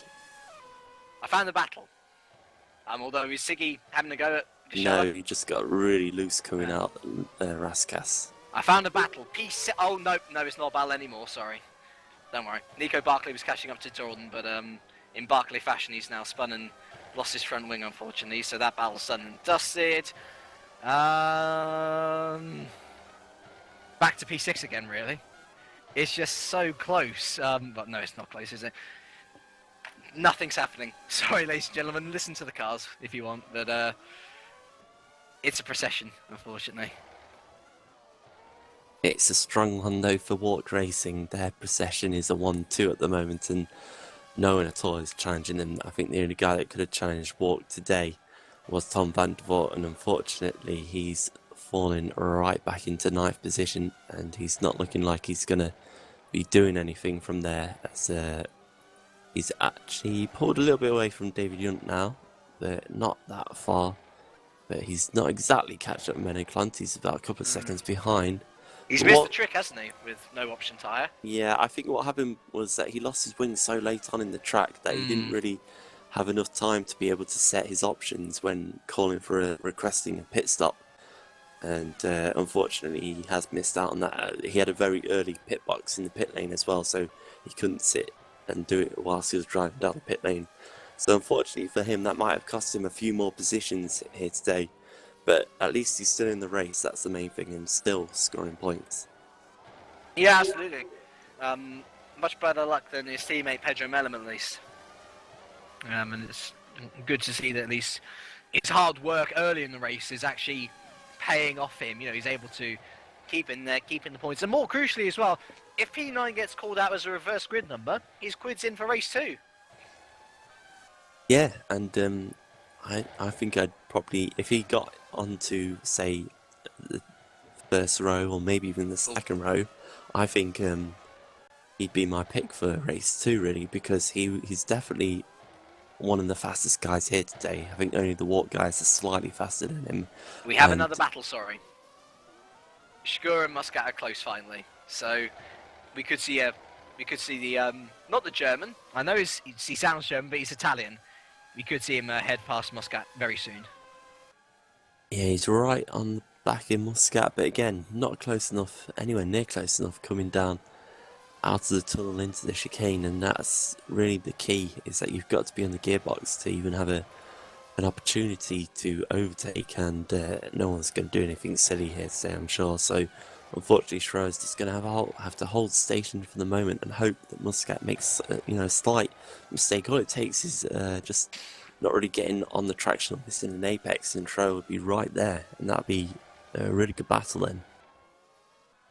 We're heading on to what is now 38, lap 38 of 45. We are almost there, ladies and gentlemen. You know, grab a cup of coffee to keep yourself awake. But we could have a move soon. We could have a move very soon. And let's not forget Menno Clant there, nearly in the background as well. He could be looking to score a couple of points if Muscat and Shkur get into some sort of kerfuffle as we head around Mirabeau and into the Grand Hotel hairpin. Shkur getting ever closer. But then again, not close enough. And Van der Waal is closing onto the back of this battle as well. So the Holland driver could yet provide another factor for what are decent points at the end of the day. Heading down to the Nouveau chicane now as I develop a nice cold for myself as well. Shkur not really closing again. And Muscat, he's got the experience of loads of seasons here at GPVWC. Even if Shkur is able to even have a chance of a move, you'd imagine that Muscat will be wily enough to know what place to put his car in to make sure that Christoph doesn't get a sniff of that P6. Yeah, I think you're absolutely right, but as you were saying about Clant catching up with these two, and potentially Van der Waal behind him as well, that could really start to set things alight, because Schroeder could start to get more and more desperate, and maybe he will catch up with Muscat as well, and potentially make a move, because he will get really desperate about losing a position here, because I'm sure Clant will want to get past Schroeder, because Clant's having a very good race today. He's currently in 8th place, and that would match his result from the last round in Turkey as well. So a slight upturn in form for Clant after quite a few disappointing rounds in Bahrain, Spain and Portugal, where I'm sure he himself would admit, didn't get the results that he wanted to after such a good start to the season. And Schroeder is now looking even closer to Muscat, so potentially we might have a chance of an overtake here. Through the tunnel they go, and out to the Nouveau chicane. Shkur really not close enough. He is closer though. Yes, we're certainly sure about that. Perhaps going back to Clant is perhaps half the issue. That first win of the season for him, the expectations are almost set too high. I think that probably doesn't help when we analyse him. That's certainly a case that we'll say, oh, Tom Van der Waal's out. Tom Van der Waal's out. What's happened? I shall have a look. Let's see, he's going round to back. And he's going around the swimming pool section. Oh my word! He went into the swimming pool section. He did not come out of it with a front wing. And yep, Tom Van der Waal then becomes our 8th retirement of the day in spectacular fashion. just a case of pushing too hard, unfortunately. And that'll promote quite a few people up there. So De Vries now into 5th, Muscat into 6th. And that means that this place is even more essential for Skur to try and take away, because if he does take 6th, that will guarantee him a reverse grid place position, or at least make himself higher up the grid. Look, he's all over the back of Klon now as well, really starting to turn up the wick on that 40 or 45 here. Yeah, he really is. That's Oh, here we go. He had a look, didn't he? Yeah, he certainly did. He certainly did. There's certainly finally a battle that we've got a chance of, you know, something actually happening here for a couple of laps where we've had a bit of a calm. So let's hope we get some kind of overtake soon. As I say, keep an eye on Menaclont in the background, because he is ever closing as well. And especially with that lack of threat from Van der Voort now, he'll be able to just focus fully on the road ahead of him and think, okay, I can take these two potentially. Yeah. And anyway, go on, sorry. Yeah, I was going to say, I think that'll be key, and also maybe he's looked after the tyres a little bit better compared to the first two in front of him, who have probably been pushing a little bit harder, you know, trying to hold or gain on their positions that they're currently in, and it's certainly very, very close between these three now, so Muscat's certainly dropping off a little bit in terms of pace, and I think we're going to be in for a barnstorming finish between these three for 6th position. Oh, can McClont have a look here at Skur? Skur is very much being held up. Has he missed his chance here? Did he perhaps... I mean, I think if he was to pass, Muscat would have been a very, very risky and perhaps dangerous move. But he just hasn't had the pace to get past him. And now Menaclont is all over the back of the Italian. And Clont wants more points. He wants security in the top half of the grid in race 2. Tries around the outside in Nouveau Chicane. Not able to do it. Quite slow off exits, while Skur put in his car in a very good place, actually. Made sure that Clont was as slow as possible off the exit of that chicane, and he is safe for another day, but it's allowed Muscat to scamper away at the same time. Yeah, it's just so crazy how you really see what happens when a driver realises that his position is under threat. The pace just completely drops off because all the lines change. You can't take the perfect racing line. You have to sit in the middle of the track to just deter the driver from behind from making any kind of rash challenge up the inside. And now that it's spread out a little bit, I think we'll start to see Schroer close back in on Muscat again. So I don't think this battle's over. I think we could still have a big battle for 6th position as well. Perhaps. I'm not too convinced. I think Skur's lost a lot of pace here and goes very deep into Mirabeau as well. Clont's still hounding the back of him. That was Gretsch, yeah. Hit the wall, and his teammate Muscat nearly got caught up in that. And there's Clont at the inside of Portier. Oh, and Skur hits the Aurora Designs wall. Lewis will be turning in his couch there. He's Clont up the inside of the tunnel. Greg really actually putting a massive downer, and there we go. Clont past Skur. Skur hits the wall to add salt to the wound, and well, Greg actually, in losing it, provided his teammate with a big favour there. Not only that, but Skur's down to P8, Clont up to P7, a real opportunistic move. Yeah, that was good driving by Clont. I think Schroer probably felt a little bit sheepish after hitting the wall on the outside and then coming back across in front of Clont. You know, he didn't mean to do it, but it's just what happens when the car bounced off the wall, and there was a little bit of contact, but fortunately enough, both drivers managed to get away with it really, and Clont just with a great move and just broke just late enough to be able to get into the corner but take the position at the same time. So now we ought to have seen that Clont is pulling away, and we'll see if he can catch back up with Muscat. Look at the gap though. The gap has really, you know, stretched out ever since that battle between the two, so it's going to be, you know, a brave couple of final laps for Clont here to make up this big gap deficit. I think actually it's probably worth going up to the bar for P3 now.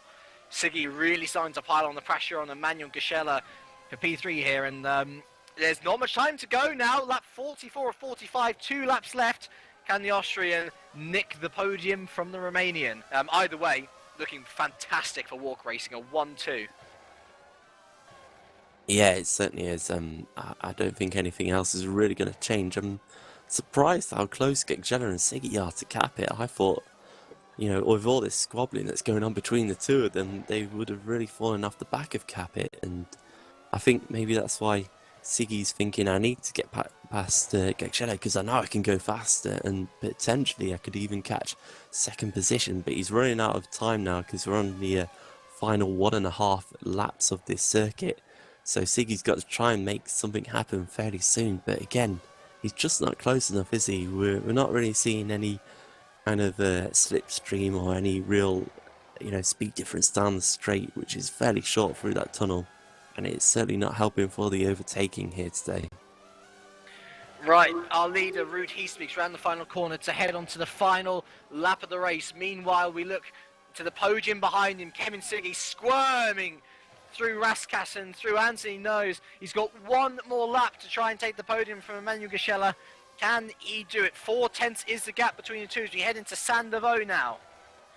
Up ahead, Risto Capit losing ever more time, actually, I noticed. I wonder whether he's conserving the tyres.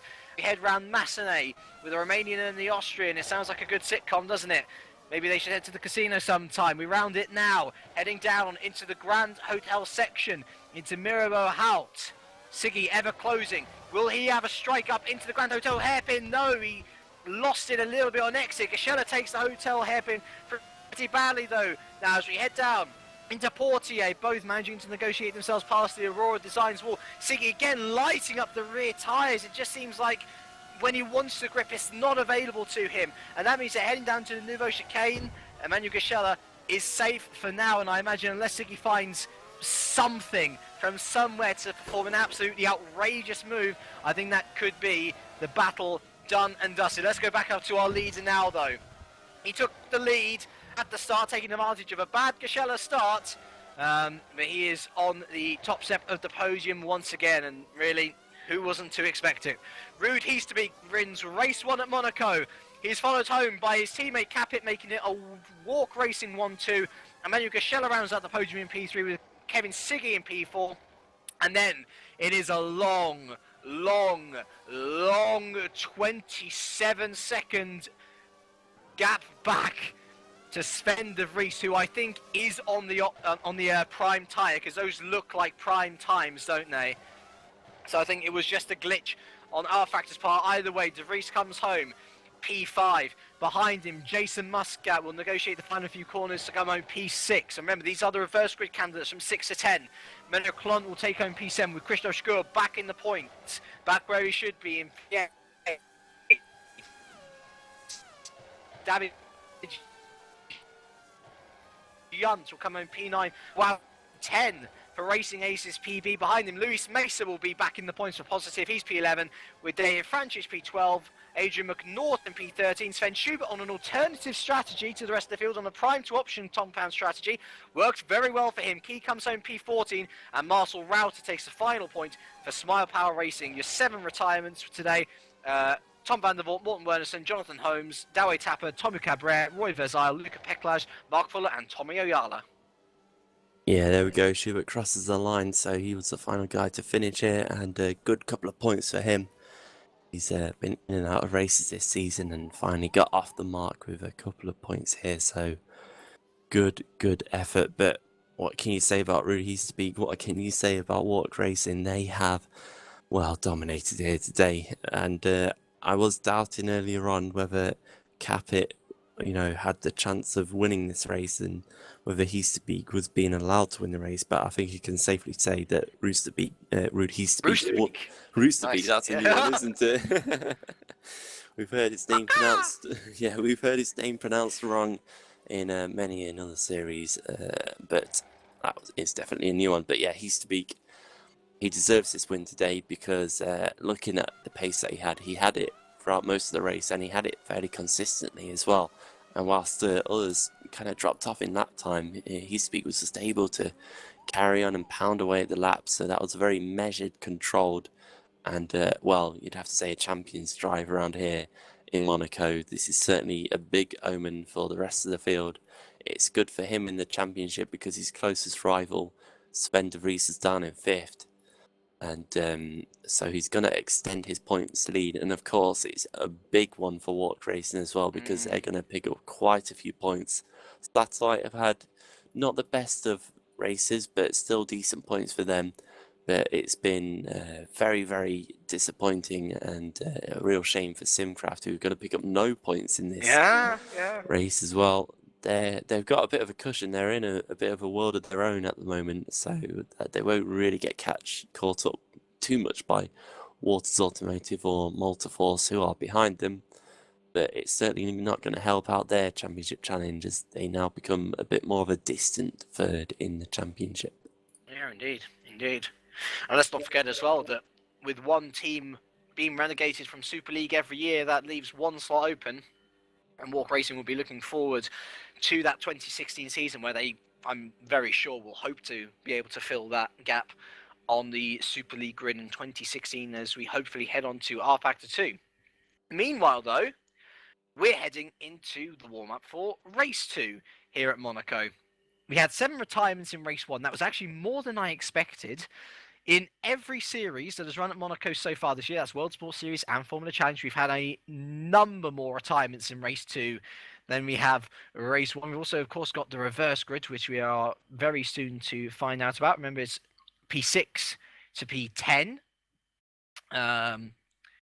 Lots of race-winning drivers and drivers with a chance to secure a race win for their team in there, of course. Plenty to look forward to still.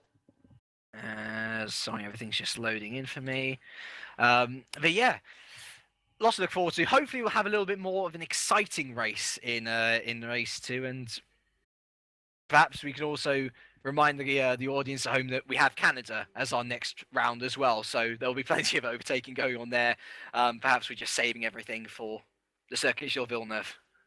Yeah, Canada's going to be pretty crazy, isn't it? Still fairly tight like it is here in Monaco, but not quite so tight. But you've got some great long straights and chicanes everywhere, and everyone knows that chicanes make for overtaking, along with the hairpin right at the end of the circuit as well. So Canada will be a good one to watch. I was expecting more from Monaco here today, but of course, you know, it may not have been a classic race, but I think it kind of shows of what kind of level of competition that we've had throughout the season so far in Supercup, to say that race that we just seen was probably the least eventful that we've had all season.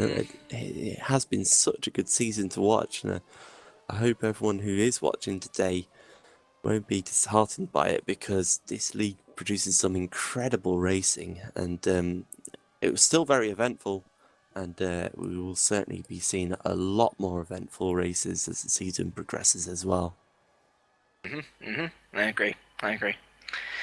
So anyway, let's look forward to Race 2 now. As I was saying earlier in the show, we shouldn't have any pit stops at all. Reverse grid number is 7, and that means that Menno Klont is on pole position, so Christoph Schur did lose out ultimately by 1. Oh wow, that is the worst thing that can happen, really. You lose a position so late on in the race, and then you lose pole position. It's a double penalty, and one I'm sure you'll be disheartened by. But Menno Klont on pole, well, he's back where he was earlier on in the season, right at the sharp end of the field, and we'll be interested to see what he can do, because this is not going to be something like Bahrain or Spain, where you can just drive past people and get the overtakes done. And it'll be interesting. I think this time we'll probably see everyone on the option compound tyres. I can't see anyone. Surely. Yeah, you can't see anyone not go on that tyre, because we'll be able to get the full 26 laps in. What did we do? We did about 20 laps before people start pitting in race 1. Yeah, there were people pitting a lot earlier than I expected. Yeah. But I do know that there were plenty of people who did do 26 laps on the options as well. Yeah, so maybe some will go prime. I don't know. I can't see it. I think everyone will stick it out. You might have a couple of laps at the end where tyres have gone off a bit, but it's still way better than running around on slower prime compound tyres, which will be slower for the entire race. So I think option compound tyres with no pit stops at all will be the way to go in race 2. So that means that all the overtaking is going to have to be done out on track, and that is really why I think we are going to have an exciting race, because we're going to have guys like the Walk Racing guys that are going to have to come through if they want to win again here. They're not going to get it all easy from lap 1. Mighty starts as well, and what of Gisela, of course, because he arguably lost that race from the first corner, or before the first corner even. He really needs to sort his starts out, doesn't he? Yeah, you see every time he does a start, he just lights the tyres up. I know there's a whole kind of system of when to dump the clutch and how much throttle to use on these starts in Supercup to get the perfect start, and unfortunately Gekshela hasn't quite been able to figure it out. I would hope that someone could maybe just give him a couple of pointers and help him out, because it's so, kind of sad to see him lose positions at the start from well-deserved qualifying, because he has been such a good qualifier this season.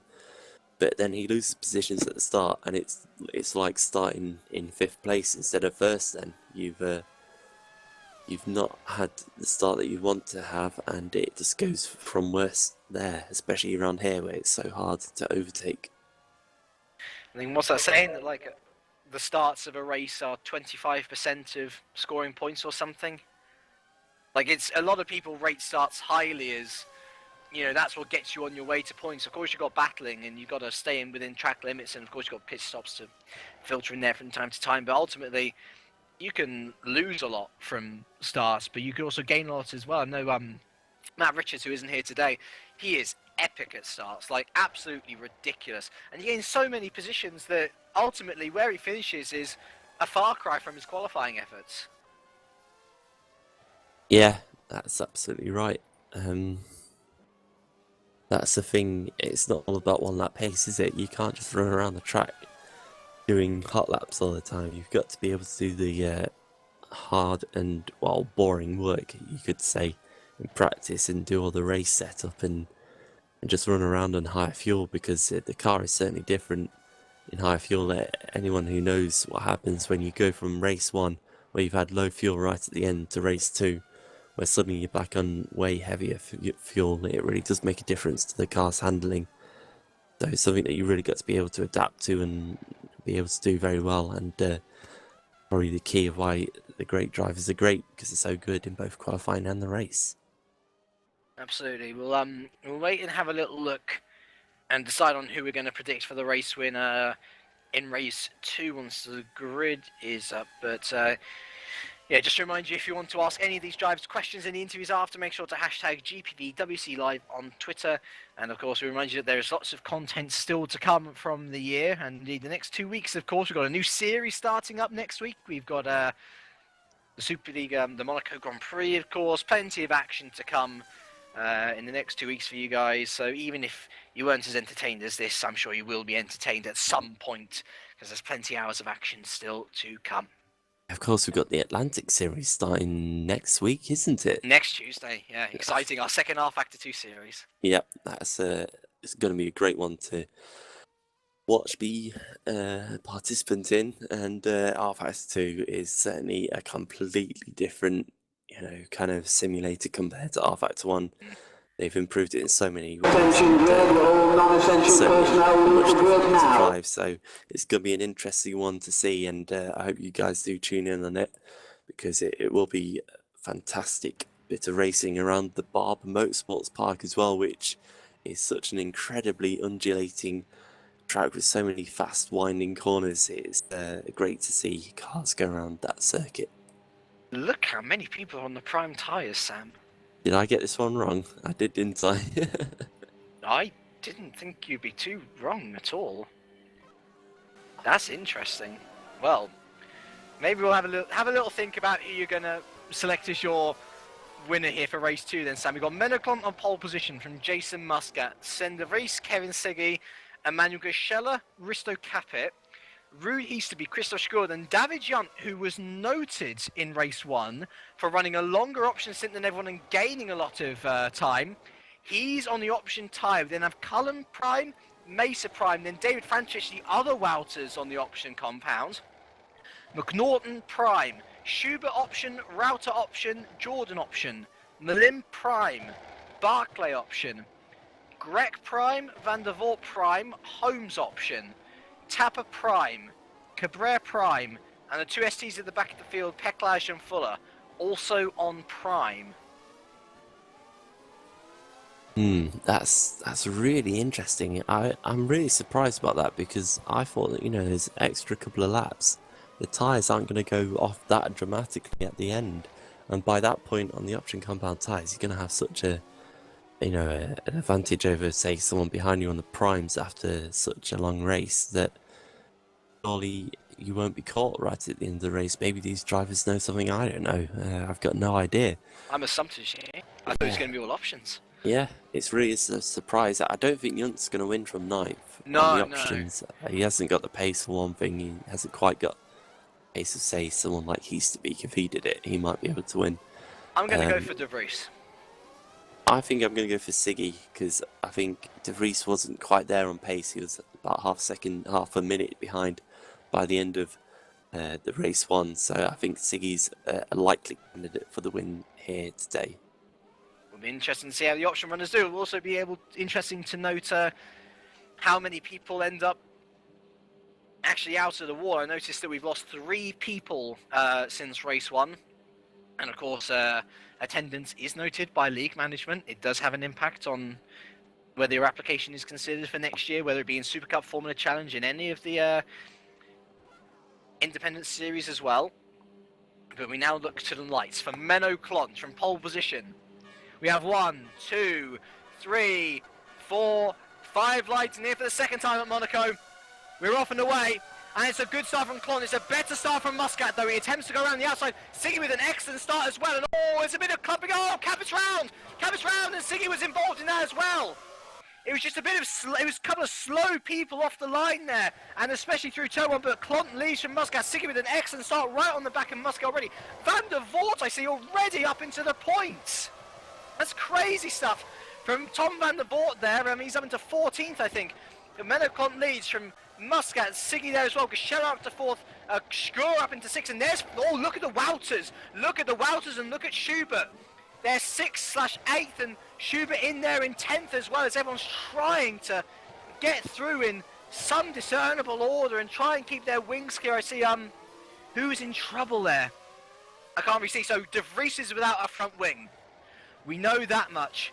But looking up to the front, I think, oh, did Siggy have a go? And look at Gashela and Heasterbeek there. They're trying to have a go on the people ahead as well. But what this is allowing is, look, Klont's just, look at that, 1.9 seconds already for Menno Klont. I think Muscat might have received some rear damage from Risto Capit or Kevin Siggy, or one of those two, going into the back of him. But let's recount that order now. I see Capit's actually still in the point, so he didn't lose out too much. But at the end of lap 1, it's Klont leading by a massive amount of time from Muscat, Siggy, Gashela, Heasterbeek, Franchik, Schur, Yunt, Cullen and Schubert. Yeah, this is going to be an incredible race now. So what basically happened at the start was Capit got a good start, De Vries didn't. Capit went around the outside of De Vries going into turn 1, and they came together. Capit speared across the track because of the contact, caught out both of them, and both of them really suffered because of it. Siggy then really went after Muscat, who's all over the back of right now, and I think he crashed into him, into Massenet going up the hill. He just outbroke himself, and there was contact, and Siggy's actually under pressure from Gagzella, who nearly loses out himself. It's really stacking up behind Muscat right now. 2.3 seconds is the lead for Klont right now, and could we have a repeat of Australia? And of course, De Vries right at the back of the field, so he won't be able to help his teammate out anymore, really. Unfortunately, caught up himself as, oh, Muscat taking the Nouvelle Chicane in the worst way possible, under all sorts of pressure from Kevin Siggy. And let's see this lead mount up again. 2.7 seconds the gap now between Klont and Muscat. Siggy's got to make a move sooner or later, because not only does he have to try and catch back up to Klont, but he's got Gashela and Root Heasterbeek in very close proximity behind. And keep mindful of David Franchich there as well in P6. He's on the option tyres. Theoretically, he should be going a lot quicker than all these guys ahead of him. Yeah, he certainly should do, although the options do usually take a couple of laps to come in. We've noticed as, look at this. Oh, Muscat's really having to work the car well because he's under a lot of pressure now. 3 seconds behind Klont already. Siggy, Gagzella and Heasterbeek really need to get past, otherwise they've got no chance of winning right now. He's losing over a second per lap to Klont. Is Muscat is, oh, look at that, he's defending. Siggy's trying to go around the outside. We're now going to come down into the hairpin, and Muscat's just taking all the right lines to really defend. Oh, there's such a train behind. This is great racing. Great procession. It's I wouldn't say it's great racing necessarily, because there's no movement going on at all. There's not even any opportunistic moves behind. Nevertheless, we head down to the Nouveau Chicane. Kevin Siggy trying to find space, but Muscat just breaking his... Oh, he's bunching up again behind. There's nowhere left to go. It's just all running round. So where's De Vries now? So De Vries is only 37 seconds behind, mind you, so he's not too bad. Oh, Tom van der Mort's out again! And what happened this time? Let's have a look. He was behind Risto Capit. And, oh, we just turned into the wall at Nouveau Chicane and decided to quit. So Van der Voort becomes our first retirement of race 2, unfortunately. Meanwhile, back up at the front, looks like Muscat and Siggy have actually picked up the pace, losing Geschella a bit. But look at that gap between Muscat and Klont now, 3.3 seconds. Klont will be absolutely loving this. Yeah, he certainly will be. He's had the dream start, got away well, held on to the lead, and now he can't even see the cars behind him. He's that far ahead. As here we go, Muscat's defending once again. Here we go, Siggy round the outside. He's going to have a much better line going into the hairpin this time. Oh, there's contact between Surely the two. got him, surely got him. Yeah. Oh, and this further bunching up, but Siggy does have Muscat now, and it's only lap 4 of 26. If I was Menno Klont, I'd be very fearful of my lead now. Yeah, we know what kind of pace that Siggy's had in the first race. He was only about 8 seconds off the lead by the end of the conclusion of first race after 45 laps. So Siggy has definitely got a chance. He's already starting to pull away from Muscat, and I think... Oh, Junt's round, sorry! Junt's round at the Nouveau Chicane, and he's been caught in a really, really awkward place there. Oh, David Junt. After such a good race, he's out. Well, yeah, he's way out the points now, isn't he, on the option tyre? Yeah, he's spun it round, unfortunately. basically at the back of the field because only De Vries is behind him. Siggy's lost his front wing! Oh, what happened there? Let's have a look. He spun round after the swimming pool section. So Siggy, oh my goodness me. So Jason Muscat's now back into second, and he's got Geschella behind him now. And that is another help. It's a big scalp. Yeah, it's another help for Klont as well, isn't it? Because now he's got... Oh my God! I think Gechella's suddenly realised he can win this race if he can get past Muscat, but he's got to do it soon. 4.9 seconds a gap. Oh, I can't believe how lucky Klont has been so far. It's all Geschella clouts the inside of Portier there. You can tell how eager he is to get past, but there's no option to, really. He's got to find another way. Otherwise, here comes Heasterbeek as well. Will Heasterbeek... No, he won't. Being very conservative. I'm very interested to see what David Frančić is doing here, though. And Sven Schubert as well. Look at Sven Schubert on the back of this train. On the option tyres as well. Both of them. I'm wondering whether they're conserving a little bit. Just thinking, well, you know, if these guys start to lose a little bit of wear later on in the race, maybe I can have a go then. Yeah, it's actually really impressive by Schubert to be up in 7th place for TSA Racing. That's incredible. And he can see the guy that's in 2nd. Such a good run for him. I hope he can hold it together. As here comes Geschella now, looking up the inside of Muscat, going into turn 1. But again, he has to back out because he's not close enough. And he's now, well, Muscat's now 5 seconds behind Klont after 5 laps. Dear me. Geschella has to get past now, doesn't he? Would have taken notes from the man who he battled with so hard for the podium in race 1, Siggy. He's not going to do anything around here. Will he have a stab into the Grand Hotel hairpin? No, he isn't. But look, he's braking a lot later, isn't he? He's got to watch out for Heasterbeek and Frančić behind as well. This is a really measured performance from Jason Muscat so far, but he's losing time hand over fist by doing all this defending. Yeah, he certainly is. It's oh man, I'm just looking at this battle down for the final points paying positions as well. We've got the 2 Smile Powers and 2 Enterprise cars really battling it out in the hairpin. Looking back at the lead again for 2nd place, nothing much is happening there. Oh, Muscat actually gained time on Klont. Oh wow. It was only by a few thousands, but yeah. It's like nitrous mode now. And that might very well open up actually later on. We'll have a look now. It's lap 7 of 26 Klont's gone on now. Let's see whether Muscat has lost more time. Yes, he has. Never mind. Gechella's still being held behind. Lap 7 of 20. Yeah, He's got to make a move soon, otherwise that gap will become too big to eat up even for the Romanian. Yeah, he certainly does have to do something because it'll be an absolute disaster for him. I'm just looking at this battle for 13th. Oh, Gretsch has nearly lost it. This is, I don't know where to look Yeah, at the I'm track having at a the look moment. here. Yeah, it's a great battle, isn't it? There's what, 8 cars involved there? Yeah, Gretsch is really holding up everyone behind him. He had a terrible first race and he's making up for it in the second. Currently in the points at the moment, but how long is that going to last? Yeah, but oh my goodness me, there's battling behind. I noticed Barker going a little bit wide and Router looking up the inside, nothing doing though. Gretsch doing such a... It's the two multi-forces, aren't they? Effectively moving blockades in this race. Yeah, because Muscat again is still... Well, he's keeping the gap to Clant at about that 5 seconds now. It's not really changing. But Gigshella, Heespeak, Frantic are all right there. Even Schroer and Schubert aren't too far away. And I just wonder whether Frantic is going to start getting impatient on the option compound tyres and maybe go for a move on Heespeak ahead of him. It's entirely possible. It's entirely possible. Oh, look, Giselle's, he's very close, isn't he? But then again, he doesn't want to risk it. These are good points for Storm. Oh, God, he's right on the back, isn't he? Looking all over the back of Muscat. Oh, and he hits the wall! He hits the wall on the outside, and Mazane's like an angry wasp, all buzzing around the back of Muscat. Eventually, the rear wing of Muscat became a bit of a fly swatter, and though Giselle's right on the back of him again, no doubt there will be suspension damage there, as I noticed Christoph Schur losing a position to Sven Schubert. So Schubert now up into 6th. This is by miles the best performance the German has had this season. Yeah, and on those option compound tyres, he's only going to be going faster than the guys directly in front of him. Frantic really doesn't look like he wants to make a move when he's to peak. As here we go, can Gigshella get Muscat around the outside? No, he's not close enough. Gigshella still holding on through the Nouvelle chicane. What is Gigshella thinking in his mind right now? He must know that if he can get past Muscat, he's got a chance of a win. But it's looking more and more distant as the laps go on, because it's now 7 seconds a gap between first and second. Where's Capper?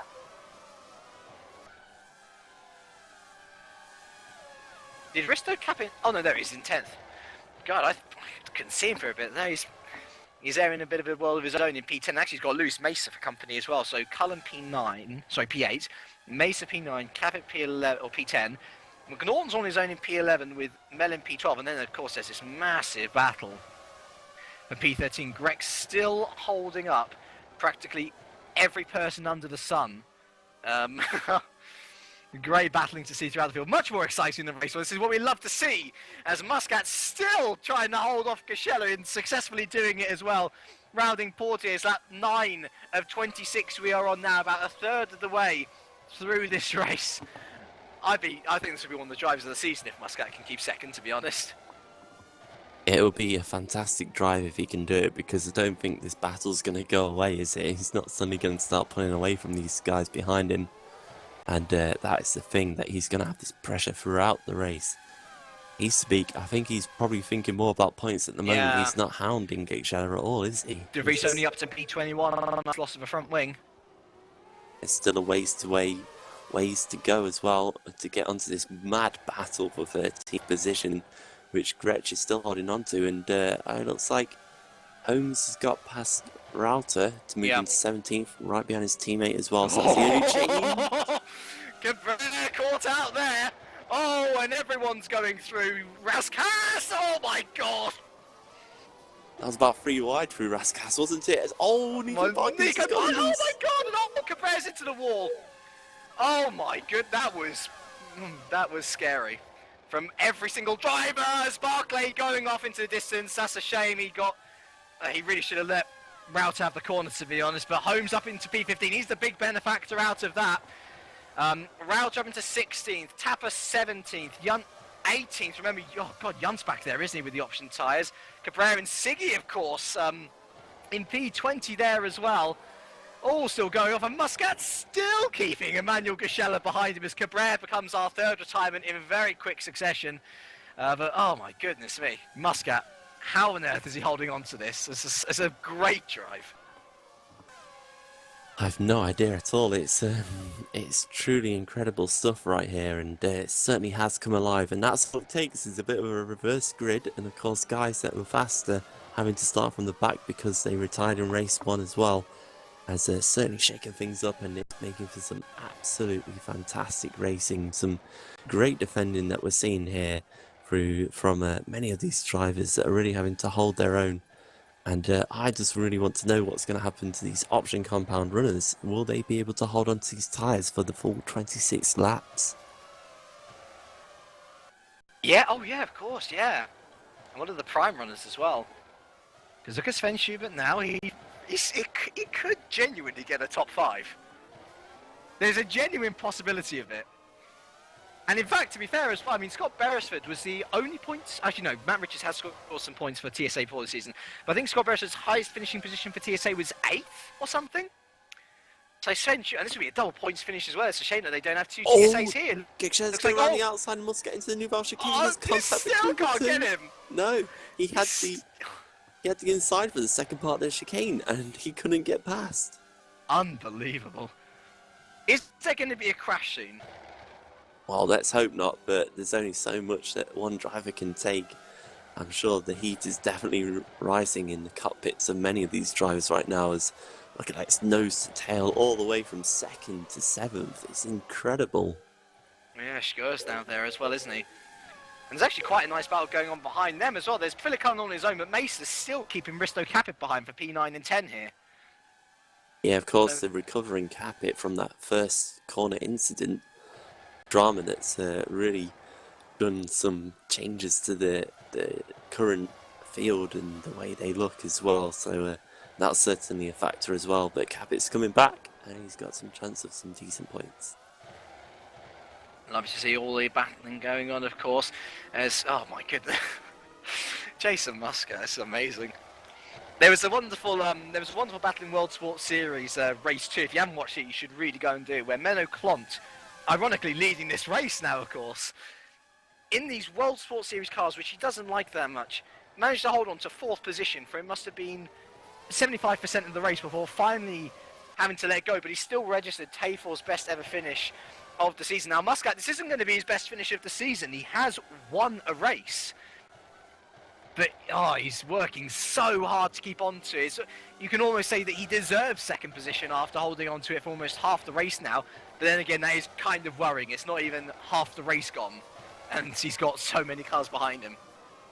Yeah, it's certainly a case as well. I've just seen Jonathan Holmes get past Dennis Jordan, and they went side by side pretty much from Mirabeau all the way to Portier. So good little battle between the two. Holmes Can he get past Greg now? That's the impassable Greg, but as I say, the Malta forces are very much the moving chicanes. To be fair, it's a nasty way of putting it, but they are the masters of defending for this race. Can Greg hold on to this again? The last time he had someone try and overtake him, there was a big kerfuffle. Yeah, there certainly was. You know what? Siggy's actually caught the back, and De Vries as well. I've caught the back of this huge battle for Janssen there as well. Yeah. So it's all. Could they still score points? But look at the gap between P12 and P13. It's now 17 seconds. Unbelievable.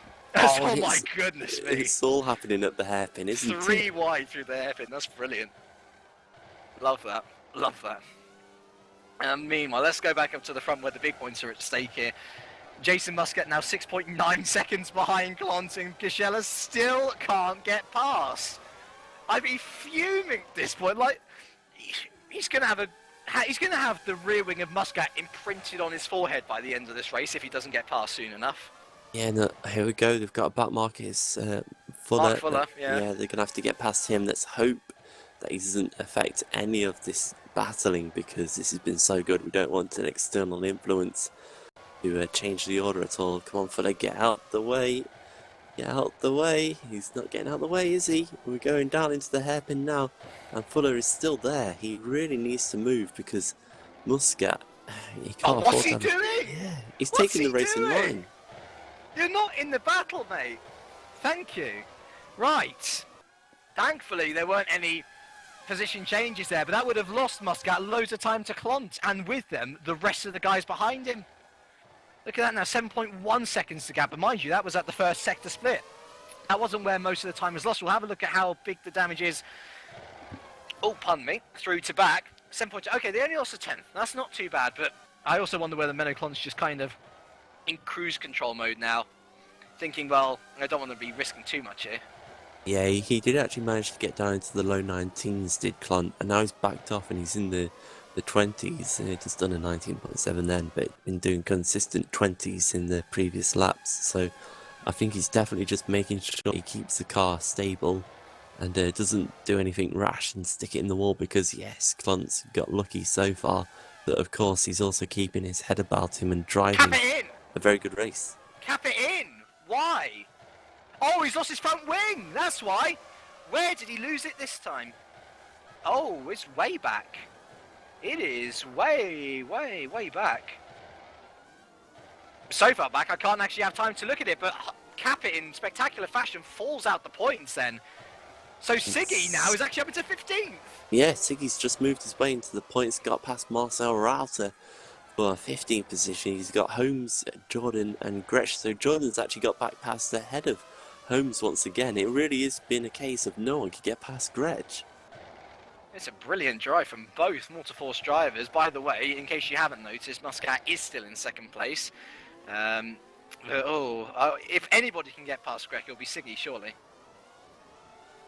You'd have to think he's way faster than the drivers right here, way faster than all of them, and he's been carving his way through, just sticking it up the inside when he's had the opportune moment, not doing anything too rash, and getting the positions, and he's got a point to his name at the moment. But can he get some more? I think this battle's actually quite interesting. We'll keep for it for a little bit. So Jordan, there's been plenty of people past Greg, but nobody has. Oh, and behind Holmes, just about keeping Siggy as well. Greg taking very tight line, isn't he? And Siggy almost trying to go around the outside of Holmes at Raskas there. As we head now, what lap are we on? We're going to be heading on to lap 16 of 26, so 10 laps to go. Greg still ahead. We're just having a little dive down through the field now. We're going to keep with this for the moment, because I think if any movement's going to happen, it will be with Siggy. As we head up through into Massenet now. Jordan, going a little bit wide through Massenet. Got to try and line up a good line here. Holmes also getting a very good line through Casino. He's going to have a look on the inside. Oh, Siggy down the inside as well, though. That was a great move from the Austrian. Holmes on the inside of the hotel hairpin. No, he's going to have a little sick back pass. But I think Siggy's got him. That's a great move from Siggy. Really opportunistic. And now he's got to find his way past the German Dennis Jordan. And then hopefully we can see someone finally overtake Terence Grech at the same time as well. Yeah, that was good by Siggy. Holmes could have got back up the inside, but Jordan was just in the way, so Holmes couldn't get traction out the hairpin. So Siggy's made a good move. Schubert's in! Schubert's in as well! Why? Does he lost the front wing? I think this might be a planned pit stop actually for Schubert. Yeah, he's in. For a planned pit stop, I believe. Either that or he's misfueled. But this is important now. It's got. Oh no, he's easily going to get out in front of this battle for 12th. So that was vitally important, because if he'd come out in this, I think that would have been race over for him. He would have been struggling, but he's come back out. That's how far behind they are. Yeah, it That's really incredible. is. That's actually probably Terence Grech holding up all these guys in 12th position back has actually helped Schubert and given him a better finishing position than perhaps he would have done if they'd all got around Grech. Siggy ran the inside of Jordan there at Massenet. Great move again. Can we finally see someone overtake Terence Grech? Here we go, Siggy up the inside! And that was a bit optimistic, I think. Grech cutting him off. So you can tell how impatient Siggy is as well. It's not just 1 point on the table for him now, it's 4. And let's have a look here. I'm sure he's going to have a little look up at the Nouveau chicane, I'd imagine. Holmes on the back of Jordan behind as well. That battle's still going on. Siggy right on the back of Grech. Closing. He's going to go to the inside. Surely he's got him. Surely he's got him. Yes, he does. Finally, someone has overtaken Terence Grech, and it's Kevin Siggy. He's up to P12. Yeah, good move by Siggy. Just stuck it up the inside, broke a little bit later, and the grip of those option compound tyres are really helping him out. So he's up into 12th. He's got Schubert about 6 seconds in front of him, and then it's just light years away really to 10th position, so I think he's not really going to get much more out of this race than the position that he's in right now, so he'll do well to just hold his position, hold his ground, and not make any more mistakes this Dennis race. Jordan's having to go, sorry. Dennis Jordan was having a look around the outside of Greg. This is reminding me a lot of Kovalainen and Button. Where it's just, do you remember in 2012, I think it was, where Kovalainen was like 17th or 18th or something. Jensen had a bad race, and he was just caught up by Kovalainen to such an extent where he just lost his front wing. And so, Jordan at the inside of Greg. Still can't do it. He's tried a similar thing to Siggy, but has been unable to make it work behind. There's a real melee as Taui Tapa goes down the inside of Router. There's De Vries as well. And De Vries might be in with a shout of points as well if he can get past Holmes. Yeah, He's going to get past Router as well, though, mind you. De Vries has been here for a while. He got to this battle at pretty much the same time that Siggy did, but he hasn't quite been as good as getting through the traffic as he's looking now at Router up the inside into the Nouvelle chicane. And no, he can't get it done. He can't brake late enough. So De Vries remains in 17th and definitely not quite as on it as Siggy has been today. Meanwhile, back up at the front, do you want to have any guesses as to who's in second, Sam? It's not Muscat by any chance, Oh, is it? it is Muscat, yeah, but Gashella wants to change that. He dives up the inside, but he can't do anything yet again. To be fair, actually, the gap to Clont has come down to 6.7, but I think that's just Clont purely being in cruise control. There is no need to push while Muscat's holding up the traffic this much. No, there's certainly not, is there? And Muscat's having to run defensive lines all over the track. It's amazing that he's not falling further behind from Clont right now. Again, he just sits in the middle of the track, coming into each of these turns, really giving Coachella no option but to just have to stay behind and look at the rear wing of the Multiforce GP car. And Heasterbeek and Franchich are both still there. So Franchich is still doing a decent job on these tyres, but surely they'll go off eventually. They get into the point now where people start pitting in race 1 who are on the option compound tyre. So hopefully Franchich can hold on to this 5th, because that'll be a great result for Waters, but it's going to be a tricky one, that's for sure. And Philip Cullen has actually caught up with Schroer, so he could get 6th place here. That'd be a lovely position for the Irishman. As I'm looking back again, it's just no moving up front. Everyone's saying status quo. I think it's not for a want of trying for Gashella, but he just can't get past Jason Muscat. You look to the outside here. Oh, Holmes is in the wall. He's lost his front wing. Basically, what was that? Yeah, Fuller just held him up, and Holmes had nowhere to go. That's the second time that Fuller's had bad back marking. Yeah, it's not, to be fair to him, it's not easy around here. It really is difficult at Monaco. Very hard, but unfortunate for Holmes. He's lost his front wing, and that's his race over. So that is both Enterprises out, very much like the Foxes and the STs as well. Last time ST coming back to bite Enterprise GP there, but we look up to Greg. How's Greg doing out of all this? Still, in fact, oh no, he's been overtaken by Jordan. Jordan has finally gotten past Terence Greg there, finally. And yeah, I'm just wondering how damaged Greg is on those tyres. So he's slapped 20 of 26. I would struggle to see him scoring points, unfortunately, at this rate. He's got De Vries behind him now, who's going to be very quick on those option compound tyres. Yeah, it's going to be a bit of a struggle, but of course the option compound runners could start to lose their grip and their speed, so Greg could come back. It's not over for him yet. Indeed.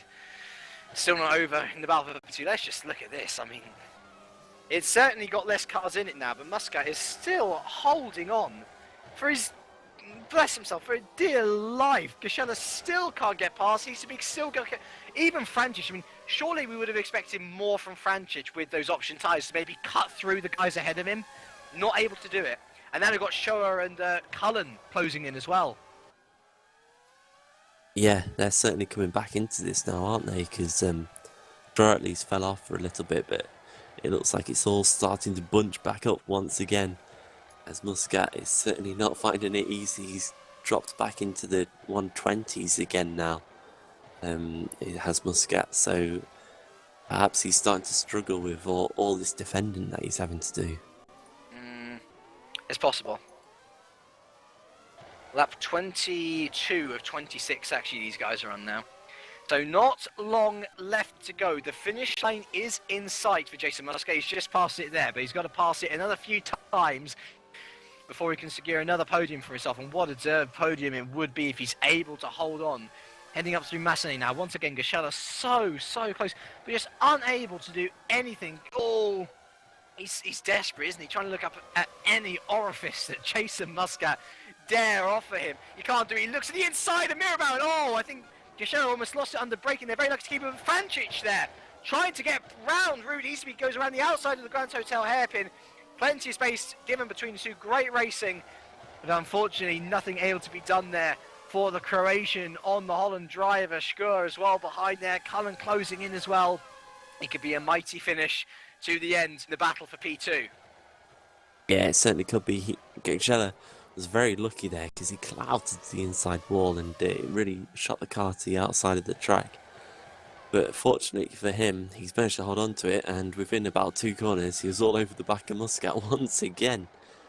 Oh, look at Muscat's gone wide. This could be the chance. Can Gashela look up the outside, inside, or anything? Can't no, do it. Can't, no. Unbelievable. Unbelievable. Lap 23 of 26. Effectively 4 laps to go. Gashela's actually trying to defend off Hiesebik there as well, mind you. Madness. By the way, Grek watch, he's down to 15th. Oh, oh, wow, De Vries around the outside, it's a back. Oh, this is a great one. Here goes Risto Cap as well. Oh, no, 3 cars. Trying to say, there's Risto Capit, by the way, trying to get back in the points as well. Surely Risto's going to get Terence by the end of the race. Terence ever so close as I get a little message. Mike Phillips with a great football quote. Oh, Grek is round. I look away at the wrong time. Greg is round. His defence is over. Capit up into 15th, but our cameraman Mike Phillips. A nice football reference here for you. Jason Muscat parking the bus better than Chelsea. It's a Chelsea jab, but anyway, he is parking the bus very well, mind you. It might as well be a bus he's driving because nobody else can get past him. Yeah, we all know about the infamous bus mod for R Factor. A great little mod. I'd love to see a GPVWC league out of it if anyone wants to make it. The new Racer Champions. Oh, throw a bus around there. That'd be great. Imagine that. You just cut every corner where you get to the corner. But there's like a special mini game where they have to pick up other members of the community. Oh, imagine that. I'm not going to say anything because I'm just going to say something about who would pick up who and who wouldn't pick up who. Gay. But anyway, Jason Muscat, you can't laud him enough. He's done phenomenally well in this race, and still he's able to hold off Emmanuel Gashela. By the way, the gap to Clont is 7.6. I think as long as Clont doesn't bin it, he's got this race within the bag. The battle for the podium is still very much up for grabs, though. And it could be anyone from Muscat, Gashela, Easterbeek, Francic, Škur, maybe even Cullen if he's lucky, who could take this race win. I mean, oh, no, don't worry. I was worried there. Gashela's actually looking like under pressure from Here comes Easterbeek. Easterbeek.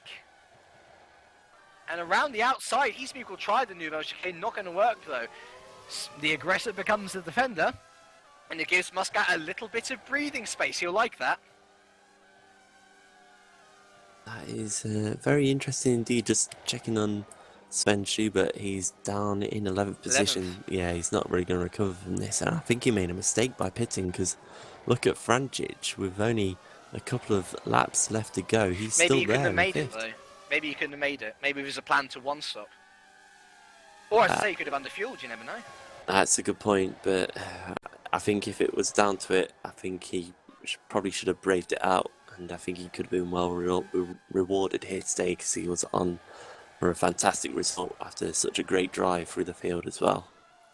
Either way, it's the penultimate lap of this much more exciting race 2 here at Monaco. The story of the day has really been Jason Muscat trying to hold on to P2, which he's successfully done since the first lap of this race. He's been able to hold on from, first of all, Siggy, who then binned it after he got past Muscat, and he's managed to hold off Emmanuel Gashela for pretty much the rest of the race. I'd say about 80% of it. He's got effectively 1.5 laps left to go to get P2, and I think he deserves that P2 more than Klont deserves his P1, in all honesty. I know that Klont has done extremely well to keep it out the wall and keep it safe and everything, but the job that Muscat has done has been nothing short of sensational. It really has. And I remember we were talking about this after about 3 or 4 laps. We were saying, can Muscat really do this for the entire race? And so far, he's done it, hasn't he? He's held on. He's got, is it one? Yeah, 1 lap left to go. Now. So 1 lap of defending. Just do exactly what you've done for this entire race, Muscat, because it's certainly worked out, and you'll be well rewarded for it with a fantastic 2nd position.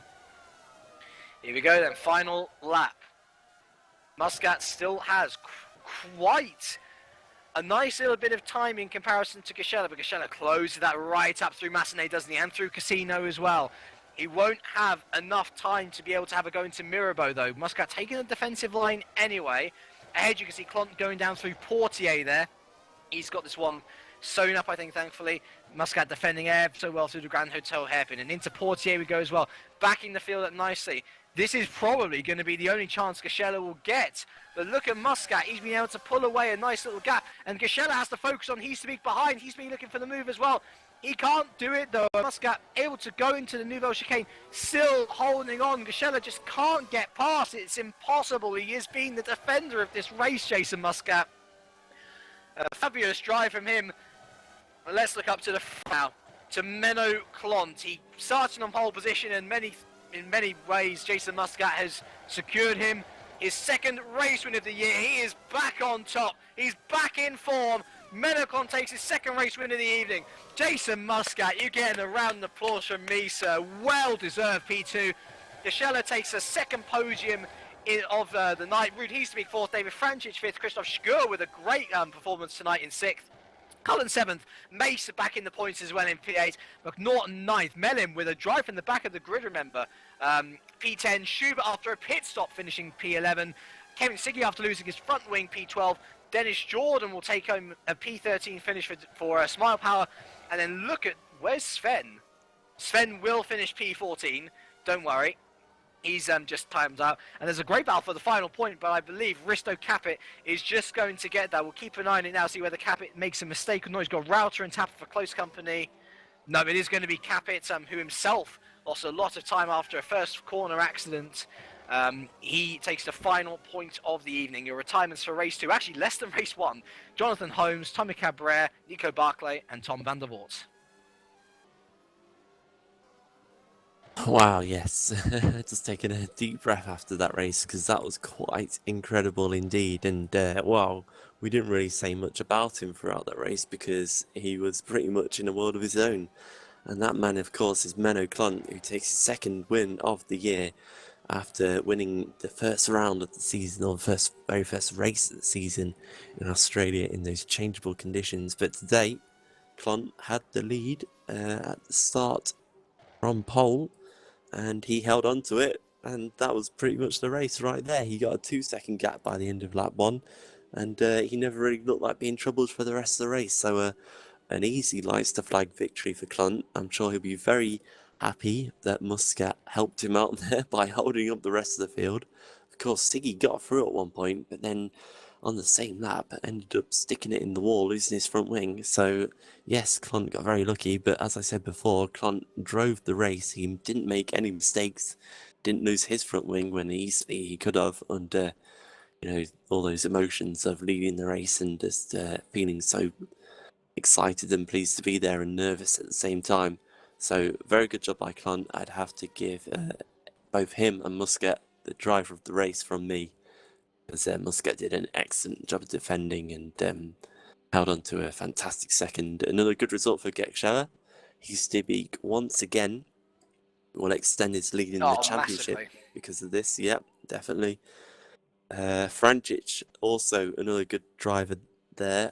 I'd give him another drive the race because he ran the option compound tyres and ran them till the end, got into 5th place very early on, and just held it, and had a few little looks at Heasterbeek, but I think he did the right thing of just holding on to what he had and getting very good points on the board for both himself and his team, which is important because Waters have actually outscored Simcraft here today who are ahead of them in the championship. Still away off ahead, but they've at least closed the gap and given themselves a chance against Impref. So good effort from Waters and their two drivers, and yeah, great racing all round. It really came to life in race 2, and I'm pleased to say that was a very enjoyable race to watch.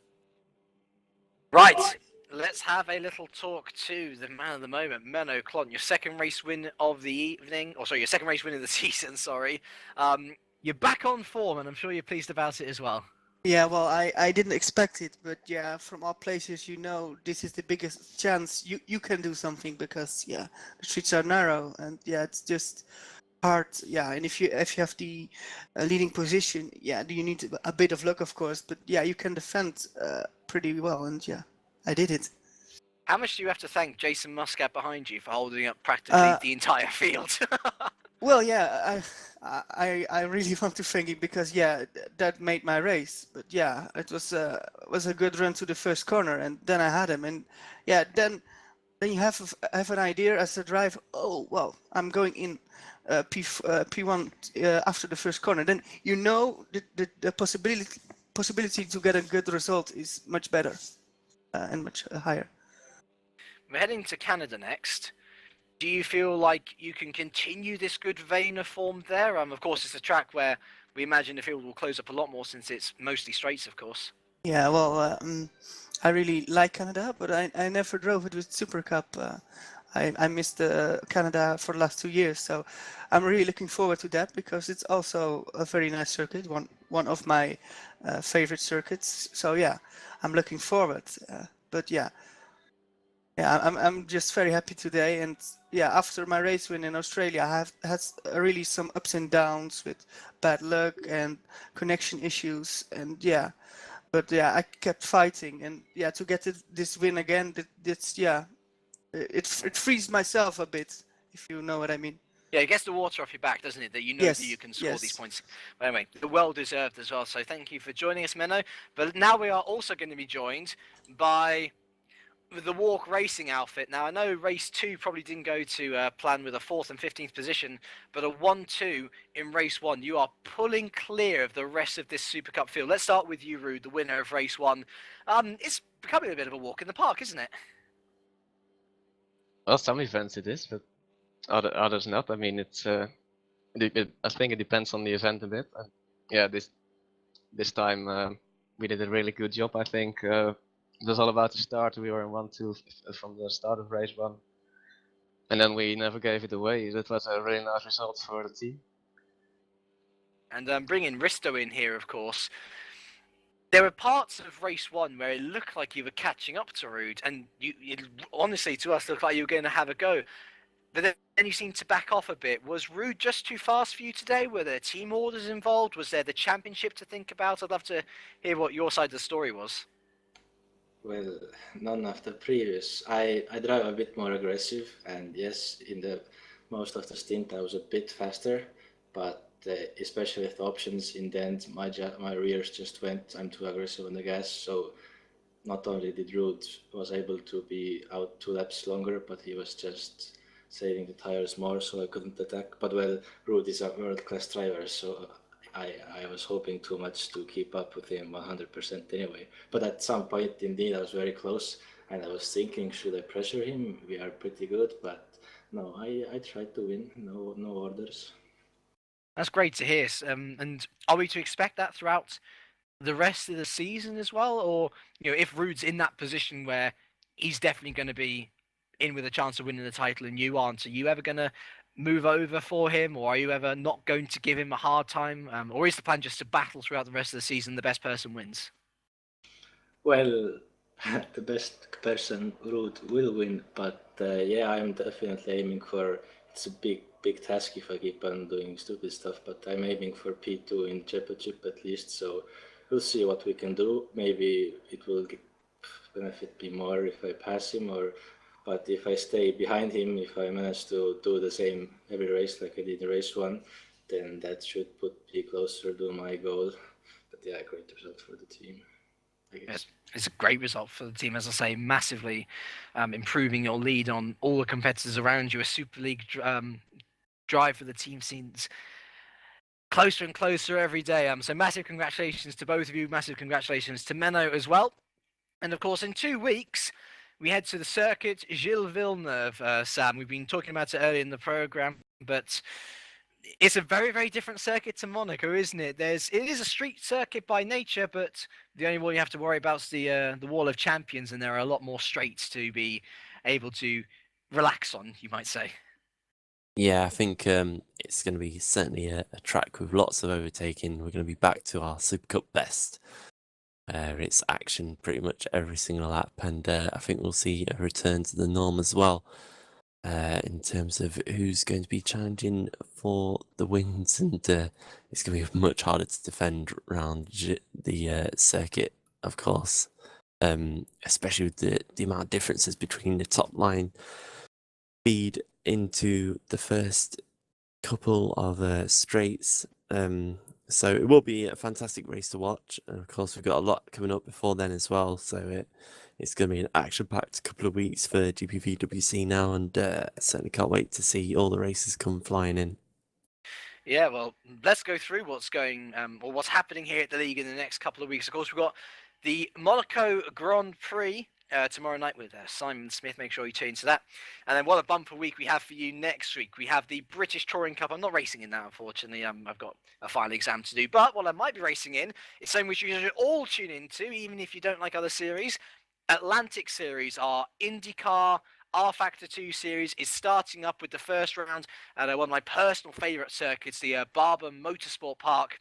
That's on the Tuesday after ITC, and then we're followed up next week, Wednesday, the World Sports Series at the circuit Gilles Villeneuve, and then it's all starting over the career ladder once again in 2 weeks' time with Open Series and Formula Challenge on the Tuesday, and then the 2015 Canadian Supercup Grand Prix on the Wednesday.